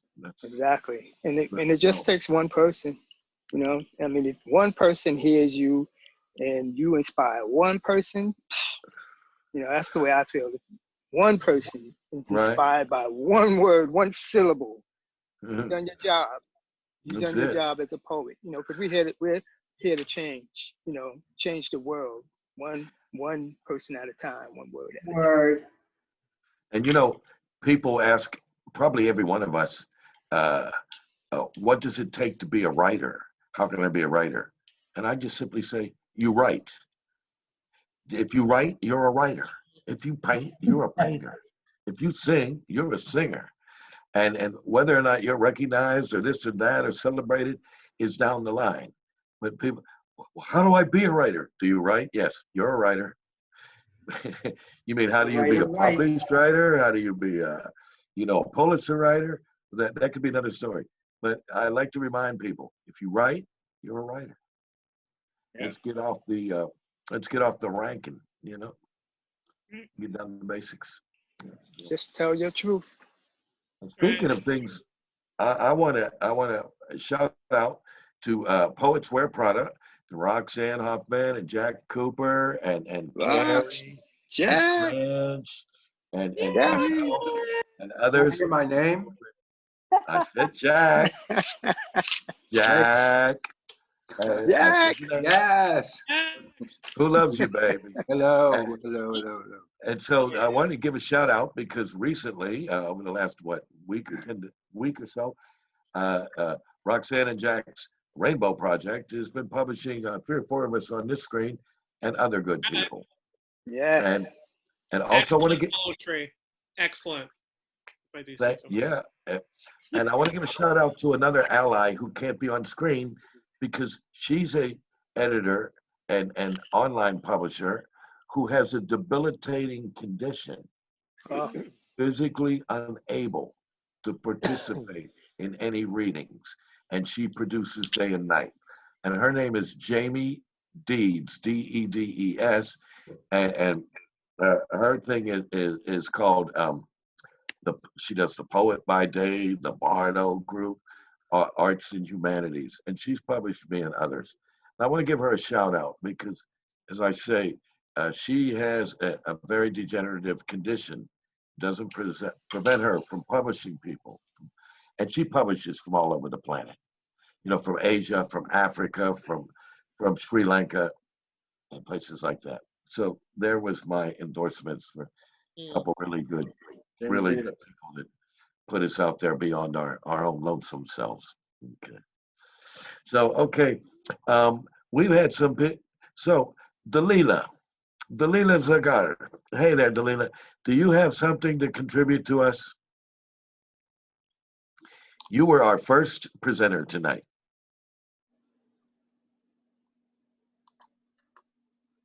Unmute. Unmute. You said whenever you write, you are a writer. And I was asking myself whether I've been always writing because I needed to write about everything to help, for a help. And now I have more space to think of taking all these pieces and put them together. And it's really agreeable. And I found some writing. It's in French. Voila. I have a poem. I don't know if it's a poem. You know, I don't know. I don't know yet whether writing is writing or I don't know. Can we speak of writing as an art? Well, we could, but you know what we'd like to do is hear your poem with a brief explanation of its theme. Okay. What is your theme of your poem? Divorce. Nobody here knows anything about that. No, one day after divorce and what you feel. Okay. Is I this really wrote it d'un coup. It just came. Is it a I personal called it, experience? yes, it is. Okay. Alors, c'est douleur glaciale, respiration arrêtée, corps tendu, le vide, le ventre troué, vidé, cœur terrassé, solitude, tourbillon, perte de tout, temps, espace, émotion, glissade dans les ténèbres, mémoire blessée, enfant recroquevillé, présent renversé, tourbillon du passé, vie transformée, émotion, mélange, mort, fin, amour. Okay. Well, you did a pretty good paraphrase of my feelings when I got divorced. Really? Yeah, really. Today I'm happily divorced, but then I share much of what you're talking about now. Mm. So thank you, Dalila. And I encourage you again to come join us and present in your native Arabic. Mhm. Well, I use more French than Arabic, but I can read to you some stuff in Arabic if you want to. Do you have something that's? I feel very shy, you know. I have been Yeah, I so know. much an academic, and maybe I have been destroyed in a way. But I just know that I feel so much what is around me, but I did a very good job while I'm teaching, being in a relationship with my students. Very nice. I got a daughter, and I was very happy to educate her and so on. But I'm shy when I think of writing. No Okay. more academic writing. more, if you could say, free writing? Je sais pas. Ouais, au cœur. Un peu. Au cœur. From the heart. Mm. Well, be shy, and I'm going to provoke you to come out of your shyness and present your experiences and your gifts to us. Thank you so much. Thank you. Thank you. Okay, could we hear something now from Carrie? And followed from Carrie by Ronald? Could we do that? Sure, no problem. As you guys know, it was Dylan Thomas's birthday recently. Yeah, yay poets. A year ago, I was on Hudson Street visiting the White Horse Tavern for the third time. And to my horror, it was refurbished. Horror. Yeah, it was really awful. So this is about this experience. I've heard that. Yeah. Yeah. So this is called Hudson Street at White Horse Tavern. Hudson Street has been slowly manicured for rich tourists. I walked toward the White Horse Tavern, wondering if the strong spirit of Dylan Thomas was still drinking at the bar, or at least smoking outside by the sidewalk. I ordered a $7 Stella Artois at the bar. It was all I could afford there, now freshly manicured in mahogany wood. I silently toasted to Mr. Thomas. Was he ever mad when Mr. Zinnerman stole his first name? I was mad that the cheap, kitschy 80s style bar is now gone.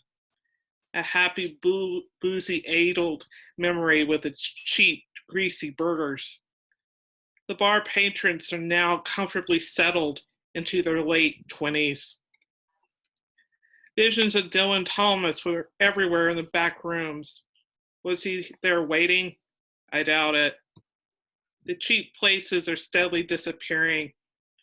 No matter the nostalgia or the mortal neighborhood outrage, we can only talk the walk and walk the walk with lots of money. Where have all the old New York haunts gone? Where are all the artists, musicians, and writers supposed to go now? Is Hudson Street a lost cause? Thank you. Is the Corner Bistro still there? Yeah. And it's as it was?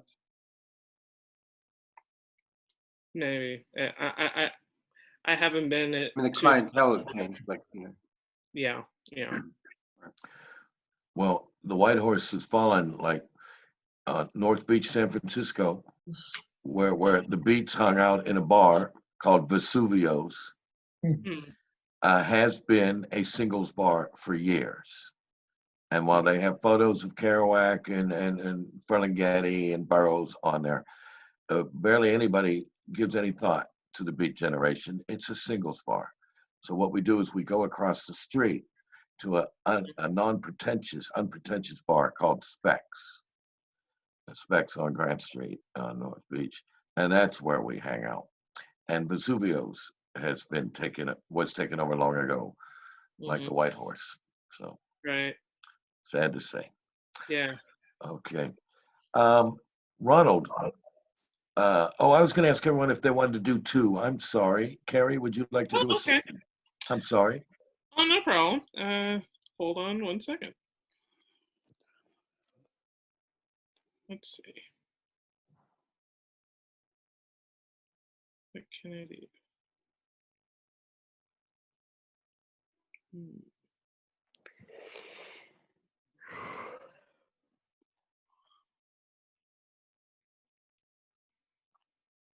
Okay. This is number 70 of my Woman's Name Central series. It's called Zoe. Born to pantomime, her luck turned on a dime. She's lost $100 this time, so now it's time to go. But she lingered at the table, like an ex-lover who is able to forget any bygones or false fables. She can only know half-truths farly hidden under birthday wrappers left asunder on the bar. She waits and wonders when the bartender would notice her or clean up the mess she has left for him. Could you guess thinks she's not at fault? Her blessed life has hidden holes in the wood. She orders a drink and waits forever for a quarter to never to be acknowledged, noticed. How clever all the others are acting now. Will she ever give a grip and jump off the sinking ship, feeling now the slip of her youth taking its bow? If I only had money or fame, I will never be the same. My life will be better, but the blame of delusion was slow in its step. Since that night happened long ago, about 10 years or so, before all the bars closed, her cornrows have disappeared during contagion. And it's her birthday today. No man, no kid to keep loneliness at bay, just a dog to walk every day, and 2 shots of whiskey hindering her situation. Still dreams of money, she still waits for a stimulus check. Her life's great, only in her muddled mind. Her mind grates over and over again. She's stuck without a current plan. The current plan is to stay in, watching the masked men and window walk out. Can she join them? A lone truck drives by without a whimper. Zoe shrugs and starts to make dinner. Wow, that's keeping it updated and real. Thank you, Carrie. Thank you very much. Yeah. Okay. And now could we hear from 2 pieces? Hey, Mo, you're back on screen. Hey, how you doing? Mo's back, everybody. Hi, Mo. Hi, Mo. Hey. Guys, I'm gonna have to go hit the hay. Got work early in the morning. So this is where I'm gonna stop the recording, unfortunately, but the Zoom room shall maintain as long as Mo is here. So, And do you have a parting piece to leave us with, Mo, before you sleep? nothing that I have on me on hand, unfortunately.